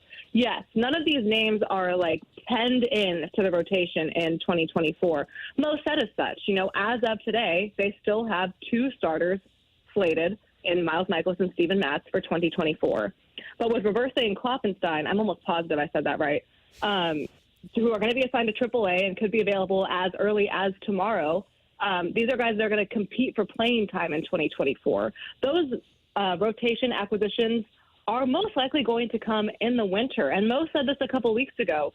They're not addressing every single one of their needs this trade deadline. When August 1st, 5 o'clock hits, that roster is not going to be a completely finished product that they expect to contend with in 2024. There is just no reality where that happens. What this trade deadline is offloading some talent, freeing up some salary money, looking to see what pieces they're going to part with and what they'll need to replace in the offseason, bolstering the farm system because they desperately needed to do that, especially in the upper levels from a pitching perspective, and then moving forward to seeing what they can do in the offseason. I expect most of the heavy lifting to make this club a contending team in 2024 to happen over the winter. Now, fans can absolutely have their skepticism of what that will look like because, as Mozeliak also said, exploring free agency, they're going to have to do. They can't just fix this with trades. And we know Mo's recent track record in free agency isn't the best. So I understand fan skepticism here.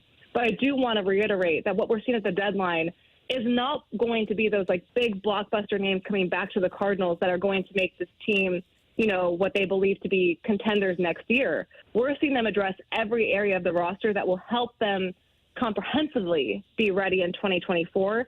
It starts with bolstering the farm system. Katie, I'm one of those skeptics going into that offseason with those big moves by the team. And I think the bigger piece of the skepticism for me is that the Cardinals are going to be unwilling to move on from a Donovan or a Gorman or a Nootbaar because they feel they need that for 2024. Do you see the Cardinals getting to that uncomfortable point? Absolutely. I think they have some really tough decisions to make in the offseason. I think this trade deadline is actually relatively easy for them to approach because they can just look at their expiring contracts as soon-to-be free agents and say, okay, well, unfortunately, it is time that we part with Jordan Hicks. It is time that we go part with Jordan Montgomery, Flaherty, DeYoung, probably those names as well. But over the offseason, if the Cardinals want to land, make a huge splash and get one of those number ones or number twos for their rotation, that's going to require parting with talent they really don't want to. And when you look at the upsides of Brendan Donovan, Lars Nootbaar, Nolan Gorman, especially that power from the left side, you understand why they don't want to part with those guys. But that might be something they're going to have to do. Now, the alternative to that is spending. It's not like the Cardinals have spent a lot of money in the offseason on free agency. I know they like to operate as a small market team, but they certainly have the resources to do so. To me, it makes the most sense to go spend some of that money. Now, that would be completely uncharacteristic for the Cardinals, but this has been a completely uncharacteristic season in St. Louis, and sometimes desperate events call for desperate measures. So I could see the spending increasing, or at least it should be considered very heavily, because if the Cardinals want to compete in 2024, they've made it very clear that they believe their current core will help them do that. If they're not willing to part with these pieces, they better be willing to spend, or you're going to risk this exact same season happening all over again. All right, Katie, I've got 2 final questions for you. I think both can be handled relatively quickly here. Katie Wu is our guest here on 101 ESPN. What are you hearing on Dylan Carlson? What are your expectations for him over the next 28 hours, I guess? I think Carlson's one of those names that the Cardinals could be convinced to part with just because of that logjam in the outfield that we've talked about, all season. Yes, he does have team control, and the Cardinals don't really want to part with that. But again, when you look at their outfield and their reluctance to part with Tyler O'Neill at this time, it makes sense that Carlson is the next name in line. However, I'm not quite sure what the selling market will covet for Dylan. Yes, he has team control. Yes, he's only 24. And yes, he has. I don't think they've even touched the ceiling of what he could do here in St. Louis. But currently, as he is right now, he's a fourth outfielder and a platoon player. That's how he's being perceived on the market. I'm not sure what contending teams are willing to pay for that. I can see them going the Tyler O'Neill approach and trying to find ways for him to play every day or as frequently as possible. I don't know, again, how feasible that is because it's the same problem they've been having all year. But trying to build up his trade value that way to move something in the offseason. One thing's for certain, guys, they have to alleviate some of these logjams, specifically in the outfield. I don't think the Cardinals would like to part with a guy like Alec Burleson, but he makes sense in terms of freeing up some of that space, and I think Carlson fits that narrative as well. But again, I'm not quite sure what his value would be right now given his current role with the team. And we'll get you out of here on this. If the Cardinals trade Paul DeJong tomorrow, do you believe that they will call up Masyn Winn to get the majority of the at-bats at shortstop? I wouldn't say immediately, but I would say if there is no shortstop, if Paul DeJong is gone and Tommy Edman comes back and needs a breather, that I would imagine Masyn Winn coming up around the end of August, early September. What more do they have to lose at this point? If they want Masyn Winn to be a key piece in 2024, why not give him a trial run now? It wouldn't mess up service time if they brought him back around that time. You might as well see what you're working with. I would just bring him up in August, but at least they would in that scenario be bringing him up. So I suppose that I can tell him, Katie. An extra tell him, Katie. Well, it's not your job. Yeah, for sure. Katie, appreciate the time as always. We'll be reading all of your great work over on The Athletic. I know this is going to be a crazy busy 28 hours for you. We'll see you tomorrow down at the ballpark. You got it, guys. Cannot wait. Sounds good. That's Katie Wu joining us here on 101 ESPN. Always appreciate her time. Alex, they're not gonna trade. Just bringing back all the just going all the way back. They're not going to trade any of these position players, are they? No. They're just going to be like, you know what? We'll do that in the offseason. I don't think they're going to trade Carlson anymore. That's value slow. They're going to say that we could get all of this done in the offseason, and then they'll wait until the winter meetings and general manager meetings, and then they'll say, well, the prices were significantly high, and then they'll say, we'll take a look at the free agent market, and the free agent market will be, well, we just didn't want to get to that point that Nola and Blake Snell did, so we thought that, Alex Cobb and Alex Wood and James Paxton made a lot of sense for us. Ooh. I mean, you could sit there and tell me I'm not want Alex Wood. No, but I do like Paxton. No, he brought up Alex Wood. I did bring him up on like a 1 year, kind of as a number 5. But yet, ished on Lance Lynn. Ished on Lance Lynn. I would have rather had Lance Lynn, but no, I'm out on all of the above. That's the offseason. Do you guys think? No. You know what? Let's do this on the other side. No, you can't. 314-399-9646 is the Air Comfort Service text line. If you guys have a scenario for in or out, you guys put those in on the Air Comfort Service text line. We'll get to them next. And we'll pull them out with this. In or out, the Cardinals will trade at least one of their cost-controlled position players for a starting pitcher prior to tomorrow's deadline. We'll get to it next year on 101 ESPN.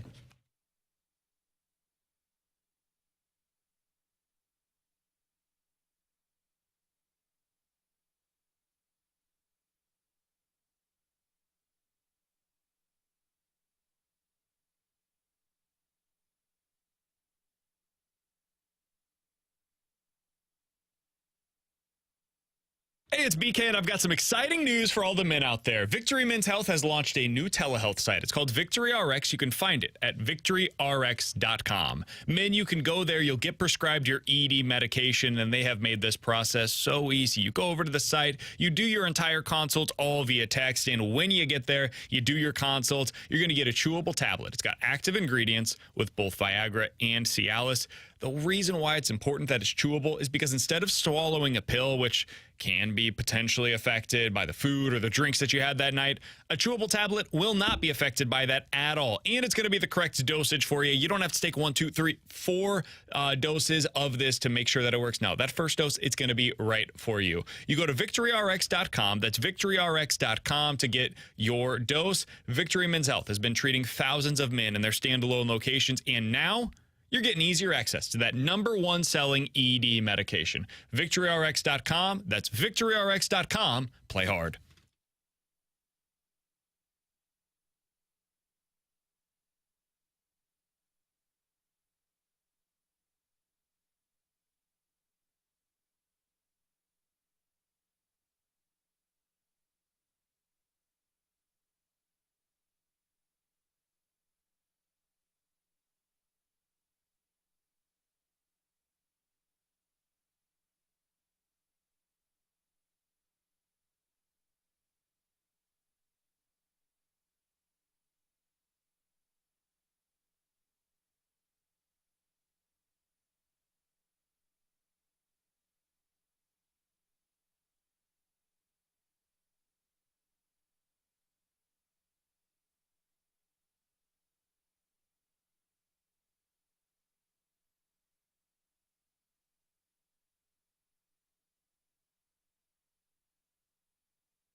Studio on 101 ESPN. Come on, man. Are you in or are you out? It's in or out with BK and Ferrario. Brought to you by Train Heating and Cooling. Visit traininfo.com. It's hard to stop a train.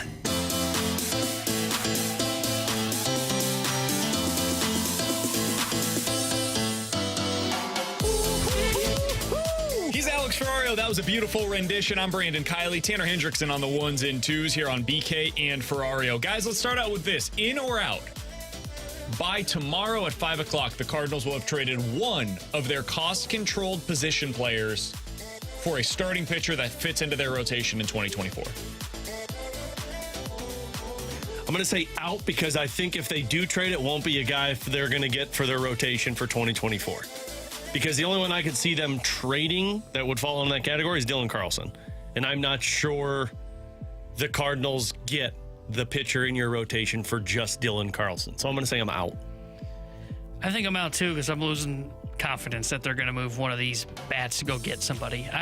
Carlson, just hearing Katie now really changed my mind because I thought he'd be the guy that would bring in like a Clark Schmidt or Aaron Savali from the Cleveland Guardians. But she made me kind of cautious that they're going to do what they're doing with O'Neill, which is, the value's just too low. It's too low. We got to still figure out what Dylan Carlson is. We can get more from him one good bounce back season. So I'm very skeptical, so I'm out. I don't think they're doing that kind of move until the offseason. I think I'm in. I think it's going to be Savali, though. I think that it's going to be one of those guys that we're like, fine, sure. I hope this guy's going to be okay. My guess would be when the Cardinals make the move, Cardinals fans will say, we gave away that for him, and that'll be the way that it ends up going. And if it ends up being like a Savali or something like that, my opinion will basically be, hey, what was Dylan Carlson's role for the long-term future here? As much as people like him, man, he's not even the fourth outfielder right now. He's a defensive replacement. Like, he's used in the same role that Michael A. Taylor would be here in St. Louis. And that's, again, not a shot against Dylan Carlson. That's the role that he's been handed. It's unfair to him in some ways. I think he'll be pretty good if he ends up going to Cleveland. But I'm in because I think the Cardinals will eventually have to come to terms with the fact that his value is not going to get higher because they're not going to use him in a more meaningful way, and that's what it would require for them to get the value from him. So I'm going to say I'm in. I think they end up trading him, and I think Alec Burleson's the one that ends up burning him. Alex? All right, boys. In or out, at the start of next season, we are all discussing who the Cardinals' actual number one pitcher is. In terms of like questioning whether or not they have one? Meaning that they don't go out and get one, and they're going to be like, we can see him as a number one. I think it'll be Jack Flaherty-esque, where you have to squint and tilt your head to the right a little bit, and you hope that it ends up working out. I mean, other teams have had that too, that have ended up working out, where it didn't go the way that the Cardinals did. And you had to kind of squint to hope that there was somebody that came through, and the guy actually ended up coming through. But other teams can evaluate talent a little bit better. It's a fair point. And I think that's what they're going to be hoping on, is one of the guys that they bring in ends up having the potential to be a number one, even though they're not an established number one. Yeah, I'm in, and I hope that last part you said is there's the potential to be one. I hope it's not a Sonny Gray and that's the guy, because, like, look, I think he's a great signing, but he's not a guy that has the potential to be a number one. The guy that has the potential is Giolito. Can I speak on the Sonny Gray thing, by the way? Go ahead, sir. So I was reading a piece from a Minnesota Twins beat writer who said that he expects Sonny Gray to get a qualifying offer this offseason. Cardinals won't sign him. If he stays in Minnesota. Not only will they not sign him, they should not sign him if he ends up being attached to a qualifying offer. You shouldn't give up another second-round pick for Sonny Gray to sign Sonny Gray. This is one of the reasons why Giolito has become such an attractive option. He will not be attached to a qualifying offer because he was just traded at the deadline. So it's basically, would you rather have Giolito at, let's call it $25 million a year with no second-round pick going, or Sonny Gray at $18 a year with a second-round pick attached? This was one of the things that I cautioned about last year with the Contreras signing. That second-round pick, everybody just kind of threw it off to the side as if it was nothing. That mattered. They didn't have a second-round pick this year because of that signing. So I think that's something to keep in mind. Giolito may be one of the only guys on the market that's at the top end that not get one. Snell's probably going to get one. Nola's probably going to get one. If Rodriguez gets traded, Snell gets traded. Fingers crossed, he's not going to. If Rodriguez gets traded, he won't have one if he opts out. But if Stroman decides to opt out, I think he can still get the qualifying offer. From the 314, Steven Matz is a number one. Just look at his second half this past year. Signed Mo spring of 2024. That changeup. I get it, Mo. Have you seen the uptick in miles per hour on his fastball? T-Bone? In or out, we see the Cardinals deal another one of their bullpen arms at the deadline. In. I think you get two more. Really? Mm-hmm. I think one of Helsley or Gallegos is gone. I think you're going to get some. There's too much buzz on the Helsley thing for me not to believe that there's something going on there. It's kind of awkward to not have it happen. Yeah, I kind of think that Helsley's going to end up getting traded. Yeah. And I bet you he gets healthy real quick for his next team. Oh, my arm. Oh, look, it works. I think I'm in two, but I'm, again, just like the Cardinals trading a position player, I'm starting to wane on that a little bit more. I think you're right. I think it's Helsley. I think he's the one that's packaged with Jack. Makes sense. I could see that where that Jack would get him a good return, by the way. I think Jack and Helsley could be dealt to like Arizona or Baltimore. I don't know about the Dodgers, but I could see where they package those two and then they ship DeYoung off separately and get a small deal for him and send him to like San Francisco. I wonder if the Marlins would be interested in something where it's like the Cardinals give up Helsley, Jack, Dylan, and they get something of significance in return. I'm going to go out on a limb and say no, because Skip knows those guys too well. And I think Skip saw the same thing with Helsley. I think he saw the same thing with Carlson. Jack, he may be more open to. I think he likes Carlson. I was going to say, I think Skip's optimistic on Carlson. Helsley. I had higher standards. And I think Skip would love to have Jack Flaherty down there. At least, especially just for a playoff run, because your team wasn't expected to be this good. Guys, the Cardinals loved Jack Flaherty. For all of the stuff that was surrounding the outside, they really believed in Jack Flaherty and still continue to this day believing in Jack Flaherty. It's one of the reasons why I'm still wondering at this point in time, are they going to resign him? That's why when you said ask, I'm like, oh, God, don't say Jack Flaherty. They're not going to, but like, would you completely rule out a reunion this offseason if the Cardinals end up kind of circling back with him after the prices are too high on other guys? Because I wouldn't. I would. I would bet against it, but the money you're going to spend on to bring him back, I'd rather spend on another pitcher because you need a change. You don't need the same guy. I agree. We'll see what they end up deciding. They'll do it because they'll think, oh, we saved $1 million. And they got a good trade for him at the deadline. I think they're going to deal him. And then we'll see what the offseason ends up looking like and what some of the prices are.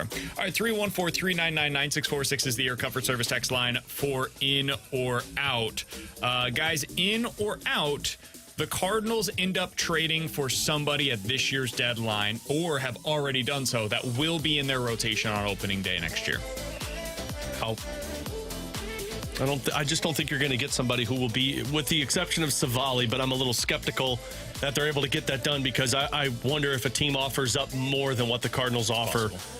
I don't see it happening unless you are going to make some type of big-time trade with Helsley, Flaherty, and Carlson. But I don't know if the Cardinals are going to do that. / I don't know if the other team is going to be willing to give up what the Cardinals want for that. So I'm going to say out. I'm in because of Savali. I think he ends up being the guy.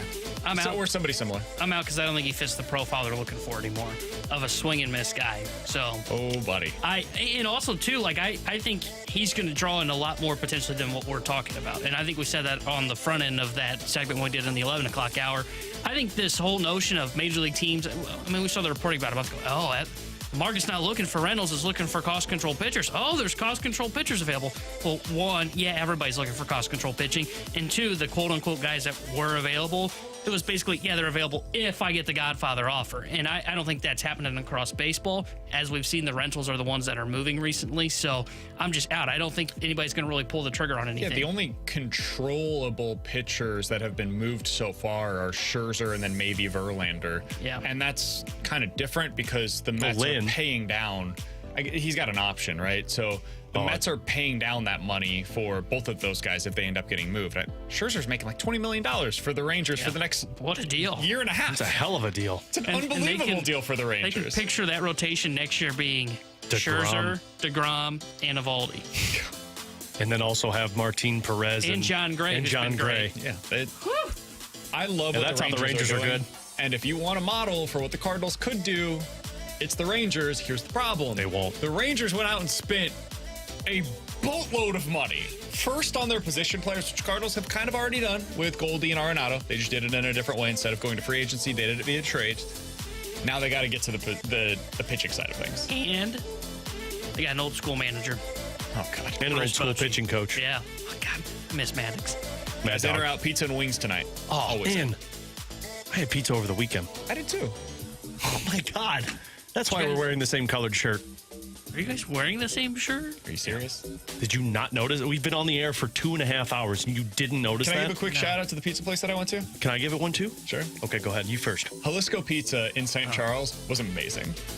It's a new place that I was unaware of. It's Mexican-inspired pizza. Interesting. Have you ever had tacos? Oh, taco pizzas are the best. So they had an al pastor pizza, which was great, and then they had a beer pizza as well, which was phenomenal. It was very, very, very good out in St. Shout Charles. out to my Montebello's Pizza in South County. Oh, buddy. I half expected one years ago. Shout out to Pizza Hut. No, that would have been your shout out. Coming up next. Shout out to Tostinos from Schnucks. Tombstone Pizza. Tombstone. Shout out to the pizza rolls I found in the back of my freezer last night. Coming up next, the Cardinals said they were going to add pitching, and more pitching. They did that over the weekend. Are they done? We'll talk about it next here on 101 ESPN. Coverage of 101 ESPN is presented by Onder Law Injury Lawyers. GetJim.com. Up-to-date info and breaking sports news first. All on the 101 ESPN app in your App Store or Google Play. Alongside Alex Ferrario, I'm Brandon Kiley. We got to tell you about our friends over at Apache Village RV Center. Alex, whether you're looking for something that's just going to get you started or you're looking for the beautiful, brand new, state-of-the-art motorhome, they've got it all available for you out at Apache Village RV Center. They're located in Hazelwood. It's an easy drive for you just off of 270. And when you get over there, tell them that Alex and BK sent you in. They're going to treat you like family because that's what they've become for Alex and for myself. Well, and look, when it comes to a big purchase like an RV, you don't want the pressure behind it. You know, the salesman lurking over you, trying to get you to buy. That's not what it is over at Apache Village, man. They're there to help you find what you need, whether starting out small, going big. They'll be with you the entire way, give you all the answers that you need. And on top of it, they've got financing that will work for you. So be a part of the Apache Village family like BK and I are, and you'll fall in love. You'll change the way that you and your family do vacationing. Go one better. Go Apache Village RV Center. AMCO presents Bet You Didn't Know. Bet you didn't know that your car's transmission is made up of 800 pieces. Also, bet you didn't know that AMCO's fixed over 40 million transmissions, and that AMCO offers a nationwide warranty. AMCO offers easy payment plan options for most any credit situation, so you can fix it fast and pay it off slow at AMCO. That's AMCO, AAMCO. Get ready to save with Spectrum One. You get Spectrum Internet delivering fast and reliable speeds for $49.99 a month. Free advanced Wi-Fi for enhanced privacy and security. And a free Spectrum mobile line with unlimited talk, text, and data, plus nationwide 5G. Go to spectrum.com/save more and use the Spectrum One savings calculator to see how much you can save today. Offer subject to change. Valid for qualified residential customers only. Service not available in all areas. Restrictions apply. O'Fallon Casting is hiring. Time to enjoy work again with great pay and benefits. Currently looking to hire experienced maintenance technicians, welders, quality, and more. Visit their website at o'falloncasting.com or call 636-272-6176. Do you know what brand sells the most work shoes in America? Skechers. Why? Skechers has the best looking safety toe and slip resistant shoes around. They've got superior quality and simply incredible prices, but many people get them just for the style. So you can enjoy tough, steel-toed protection and slip-resistant soles anywhere, even if you don't need them for work. And since they're Skechers, you know they're going to be comfortable with Skechers' exclusive air-cooled memory foam. Find your new pair of Skechers safety toe and slip-resistant work shoes at a Skechers store, at Skechers.com, or wherever work shoes are sold. Research shows people ignore radio ads. While I want you to remember that Liberty Mutual customizes and saves you hundreds on home insurance, I know no one's listening, so I can say anything. I can even tell Jenny that I never stop thinking about us. Sometimes I almost call, but I only truly feel safe revealing this in the privacy of my nationally broadcast radio ad. Only pay for what you need at LibertyMutual.com. Savings may vary. Underwritten by Liberty Mutual Insurance Company and affiliates. Excludes Massachusetts. Liberty, liberty, liberty, liberty. What summer really feels like. My back is literally sticking to the couch. Turn the heat down on summer with Air Alliance Team. The savings are hot right now. And with 24/7 emergency service, you're sure to be comfortable all year. Online at airallianceteam.com. Overhead Door Company of St. Louis is hiring for residential garage door technicians and installers with a hiring bonus up to $4,000. No experience necessary. We will train motivated applicants to repair and install garage doors. Apply today at overheaddoorsstlouis.com. Hey, Delsing here, and I've got some exciting news. My show, Golf with Jay Delsing, brought to you by Daugherty Business Solutions, is expanding to 2 hours in August. Listen every Sunday, starting in August, from 8 to 10 on Sunday mornings. That's Golf with Jay Delsing.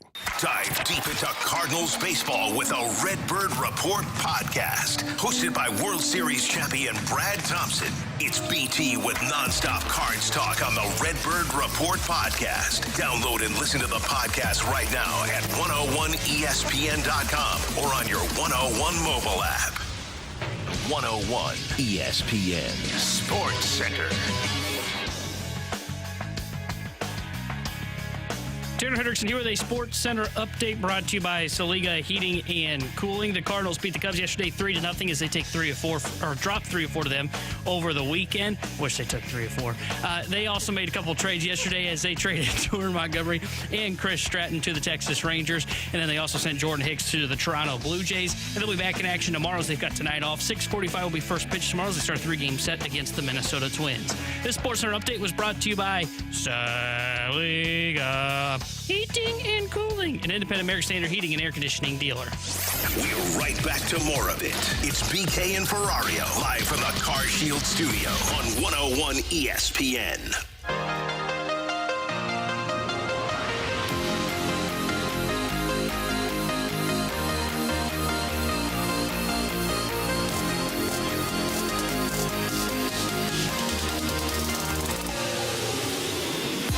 I've been saying all along, right? Pitching.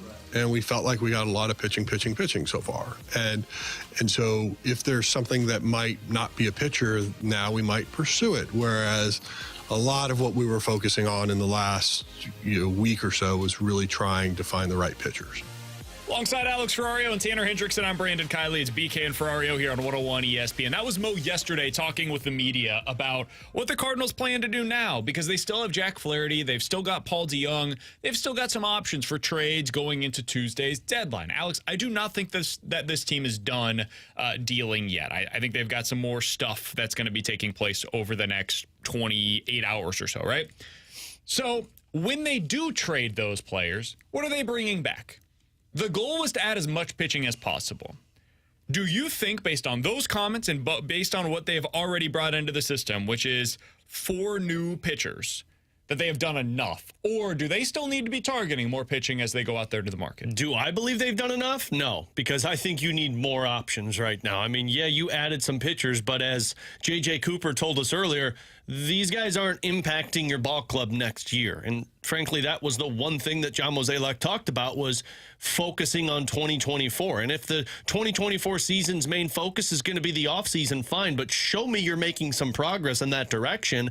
And as well as these prospects are in return that you've got, 2025 and beyond. And if you're competing next year, you need to do something different. So I don't believe they've done enough. I think if Jack Flaherty's still available, if one of Helsley or Gallegos is still available, if Paul DeJong's available, if one of the many outfielders is still available, maybe 2 of them, that could garner you a lot in terms of focusing on 2024. Maybe not the ace, maybe not the number 2, but it could get you something in terms of the back end of your rotation and in the middle of your bullpen, which is something that they need to focus on with these trade pieces. Yeah, I think now you've kind of gotten to the point where you've got some depth into your minor league system with your pitching, but I still think you can target more high upside arms, and I don't even think they necessarily have to be at the AA/AAA level anymore. And I think that was the goal in these 2 trades, was to get guys that not only can provide depth, but they provide that at the AAA level for next year for the St. Louis Cardinals. And that's what they got. And they also got a guy with a little bit of upside, too. So I like what they did. But I think now it is, when you're trading a Jack Flaherty, Paul DeJong, if you move a bullpen piece like a Helsley or Gallegos, I think now what you're looking for is you're looking for whatever the best prospect is in the package, whether you think it's an outfielder, an infielder, or a pitcher, and you're also taking swings at maybe even pitchers that are lower in the minor leagues. I think now they can start looking for guys that are at like A-ball level that project to be number 2s that have got swing and miss stuff. I think they can kind of start to reach now for guys that have upside rather than going, okay, we just kind of need more depth in our AAA system so we're not depleted going into next year. 6 of the Cardinals' top 7 prospects. This is according to MLB.com. Every list is a little different, but according to their list, 6 of the top 7 prospects in the Cardinal system are now pitchers. Their ETAs for those guys are all ranging somewhere between 2024 and 2025. So it's not like these guys are all 3 or 4 years away, right? They're on the cusp of being right there. So I think they're okay in terms of, like, you don't need to force it now. Now you can go into today and tomorrow's negotiations with other teams and saying, let's maximize our return regardless of what that means positionally. If that means getting a guy that we think values as a high leverage reliever next year, go ahead. You can include that guy into your return. If you think it is a corner outfielder that has the potential to be a 30 home run guy, but he's 4 years away, sure. If that's the top player that you can get in return for Jack Flaherty, go get it. If you think that means adding a legit MLB player right now for Jack Flaherty, cool. Whatever the best return is possible, what you did yesterday opens yourself up to a lot more flexibility over the next 24 hours. So I saw some criticisms yesterday that the Cardinals jumped the market and didn't get enough in return, especially for the Hicks deal. I think everybody was pretty happy with the Monty return, but for the Hicks deal, I saw some that were critical of them getting on it so quickly. I think this is why you do that, because it provides you the flexibility to get the best return possible for Jack Flaherty. Going into the deadline, I think the 2 guys that were likely to get you the most were Flaherty and Helsley, because Helsley is controllable and has the velocity that Hicks has, and we've seen what he looks like at his best. And Flaherty, guys, teams are dreaming on it. They are. They're going to look at it the same way that we did coming into the season, and especially with how he's been pitching lately, they can see, okay, there's proof of concept right here. If you tweak a couple of things, if we get our coaching staff with him, maybe he still has that number 2 starter type of upside for us if we get him into our system. So I think you could get a lot for them, and now you get to maximize those returns. Who do you guys think is the next player to go? If you had to bet today who the next one to go is, because Derek Gould wrote this earlier today. The Marlins, Dodgers, Orioles, and Yankees are all among the clubs that have had some conversations about the Cardinals starting pitching. Baltimore certainly had interest in Montgomery, and they also had discussions with the Cardinals about Dylan Carlson. The young center fielder has been part of talks to increase the return on some of these deals. Alex, who do you think is the next Cardinals player that's traded? I think Paul DeJong is the next one that gets traded because I don't think he's a part of a package. I think that's just trading Paul DeJong for the roster spot and bringing something in return. I think Carlson and Flaherty are going to be a package, and because that deal is so big, that's going to be one of those that gets all the way up to the trade deadline at 5 p.m. So I'm going to say Paul DeJong goes next. I'm going to go Jack and a bullpen arm. I think, and if I had to limit to one, I'd say Jack, because I think that the market is starting to move and we're starting to get more answers on what teams are doing. And I think Jack is arguably, the best pitcher on the market, second best pitcher on the market. Like, sure, you can go get a Cease potentially if you give up a ton. If you're just looking for an arm to come in and, like you said, dreaming on as like a number 2, I think it's now Jack and Eduardo Rodriguez. I think those are the 2 biggest names out on the market. Lorenzen falls beneath him, and so does everybody else. So, and Rodriguez, just to insert real quick, he's a little bit of a different discussion as well because he technically has an opt-in. Yeah. So it muddies the waters a little bit. Flaherty is very clean. You know exactly what you're getting in terms of the contract status. Yeah, so I think he's near the top of the market. I think teams are going to start jumping, especially now that things are starting to become more clear with Snell. Sounds like he's staying. The one that may kind of block this right now is Verlander, but there's only 2 teams that are probably truly in on him, and that's the Dodgers, I would say, and the Astros. Because Verlander has a say, doesn't he? Yeah, outside of that, you know exactly what you're getting. I don't think Verlander's going to go, yeah, Baltimore sounds nice this time of year. So I think it's pretty much clear of, hey, if you need starting pitching and you're not the Dodgers or the Astros, Jack Flaherty's probably your number 1 target. Yeah. I think that is the favorite. Like, I think DeJong or Flaherty are the 2 guys that if we were putting up the betting odds, they're the 2 favorites right now to go next. To be a little different, Dylan Carlson would be my bet. You think he's by himself, or do you think he's in a package? I don't know. Because, see, I don't see him getting traded solo. I think a package. But I think it's so limited in terms of the teams that would take on Dylan Carlson. Like, he is a very specific type of player for a very specific need. And I don't know how many teams need his type of player at this point in the season. So that's where it gets a little difficult. The Yankees obviously have interest. It's been reported everywhere. They're seemingly shouting from the mountaintops, we love Dylan Carlson. I think he makes a lot of sense for the Guardians. I really do. Apparently the Orioles have interest. If there's this kind of interest around Major League Baseball for Dylan Carlson, you got multiple teams that are bidding on him, whether it's in a package or just on his own, I think he's a guy that probably ends up getting dealt at this year's deadline. That would be my perspective. I'm less confident of that today, though, than I was 48 hours ago. Man, Mo's going to pull him off the trade block now because all these teams calling are interested. He's like, oh, maybe we evaluated him wrong. I think Burleson's the guy that is really interesting to me, man. Gould has reported that there's a bunch of teams that are interested in him, and I don't blame him. The numbers aren't there right now, but he's still super young. He was a top 100 prospect. He's a left-handed bat that has as good of a contact rate as anybody in baseball right now, literally ranked. And if you give that up, I think there's going to be some teams that are super interested in adding an Alec Burleson that want him to just be a DH, play first base and corner outfields occasionally for them, and come in and hit against right-handed pitching. I think there's a real market for that as well. So I'll be curious to see how the Cardinals value him. We'll hit the rewind coming up next. Thursday night.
If you missed anything from today's show, be sure to check it out on the podcast page, 101ESPN.com, and the free 101 ESPN app is where you go to find it. It is all presented by Dobbs Tire and Auto Centers. Earlier today, we talked to J.J. Cooper. He's the editor-in-chief of Baseball America. He broke down all the prospects that the Cardinals were able to get in their trades yesterday. Katie Wu also explained the Cardinals' thought processes in those trades, so find that all over on the podcast page after the show today. Alex, that's where I want to end today, is by looking back at some of those deals and specifically talk about what they were able to get in return.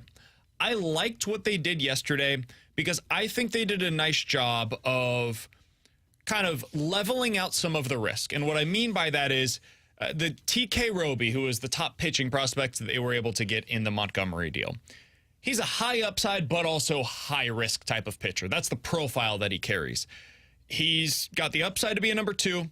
But he had a shoulder injury this year. He had an elbow injury 2 years ago, and there's no guarantee he ever becomes a meaningful starter in the big leagues. But if he does, you can dream on it. It's like Jack Flaherty type of upside, Gordon Graceffo type of upside. That's what you're hoping for, right? But it might not work. In the Hicks return, they got 2 pitchers that, based on all of the reports, I think the best case scenario is like a number 5 starter, number 4 starter. But worst case scenario is you get somebody that's probably going to contribute at the big league level in a Dakota Hudson type of a manner, where they fill some innings. Maybe they have a good season here or there. They kind of ride that Memphis shuttle and you see what they're worth, and then maybe end up trading them a few years from now. But that's a meaningful role for a guy that you're able to get in return for 2 months of a closer on a team that's not contending. So I liked what they did, and I really liked what they were able to get in this infielder from Texas, where you've got the chance to be able to have a legit utility infielder, kind of similar to what like a Jed Jerko was previously for the Cardinals. So I like the returns that they got yesterday, even though they're not blow your socks off. Nobody was expecting that. The infielder that they got back was the most intriguing one to me because it creates more options for this Cardinals team and it gives them the ability to do for 2024 what John Mozeliak said they got to do and make the team competitive. You bring in an infielder that could be contributing next year as an infielder, utility guy that's got some power potential. He's got the defense. He's got the contact. He's got everything you need. You bring that in on top of having Donovan and Edman and Gorman and Masyn Winn. Now you got options. And now it comes down to in the offseason, which is probably the more likely area that the Cardinals make this big move. The options become, what does this team want? And you know what? Before, you don't want to give up a Brendan Donovan. But maybe this makes things a little bit easier for you if you've got this option. All of the pitchers they got, they did what I expected them to do. You get the best you can get in free agents to be for what you had, and you add some depth with a couple of upsides, and that's the good part. But the infielder was the more intriguing one to me because it gives the Cardinals the opportunity to make a bigger move in the offseason. Yeah, and I like what they did in terms of the pitching prospects they got back because they decided to get one guy that's going to have some upside with the right shoulder. He's dealing with the right shoulder injury, so anything can happen, but he does have upside if he were healthy. I think Keith Law said he'd be the best pitching prospect in the Rangers system ahead of those 2 guys that they've drafted in Rocker and in Leader. Or Leiter, excuse me. And then I also like the idea of the 2 guys they got. Maybe they could have gotten more for Jordan Hicks if they waited things out, but I like that they got 2 guys that provide at least some depth into the minor leagues for next year. They're not going to be guys that I think contribute in a meaningful way, but if you need to call somebody up to start in a doubleheader or you deal with injuries, I think they're guys that can serve as reasonable number 5s for you in a rotation if you have to use them. And in 2025, maybe they're guys that come in as number 5s as well on cost-controlled deals. So I like everything they did, and I agree with you. I think the infielder was the most exciting piece that they got in the package. He has a bat profile that reminds me kind of Harrison Bader that plays on the infield. So somebody on the text line, this is the biggest criticism that I've seen from the trade so far. Guys, it's not going to help you win in 2024. They should have just taken the draft choice instead. So here's the thing with this. I think a lot of these guys can contribute in 2024. I think the part that fans may grow frustrated with is that they're not certain they're not to help you in 2024. Names. They're not household names, and they're not at the big league level right now. Most of these guys are going to be assigned to AAA Memphis, is what the Cardinals have reported, which means that they're right on the cusp. Next year, Michael McGreevy could help the Cardinals. Gordon Graceffo could help the Cardinals. You might end up with TK Roby helping the Cardinals. Robers could help the Cardinals. Kloffenstein might help the Cardinals. I can't guarantee you any of that, but it's possible. And so that's what they were trying to find. They were trying to find guys that are close enough that they can help next year if they're needed. That's where Matthew Liberatore is right now. but he has not developed in a way that they have been able to trust him. So it's going to come down to, can any of these guys develop at the right level? And if they do, they're going to be like legit contributing members of the Cardinals in 2024. If you wanted more than that, that's where we start talking about Dylan Carlson, Nolan Gorman, Brendan Donovan, Lars Nootbaar, the Tommy Edmonds of the world. Those guys acquire the type of pitching that you want. It's going to take a lot more than just an expiring deal on a reliever or a starter. So let's wait to see what they do over the next 24 plus hours. We will be back with you guys tomorrow at 11 a.m. to break it all down. Tomorrow should be certainly a much more active day in Major League Baseball. Tanner and myself will be down at the ballpark with any updates from there tomorrow. Until then, we'll talk to you guys here on 101 ESPN.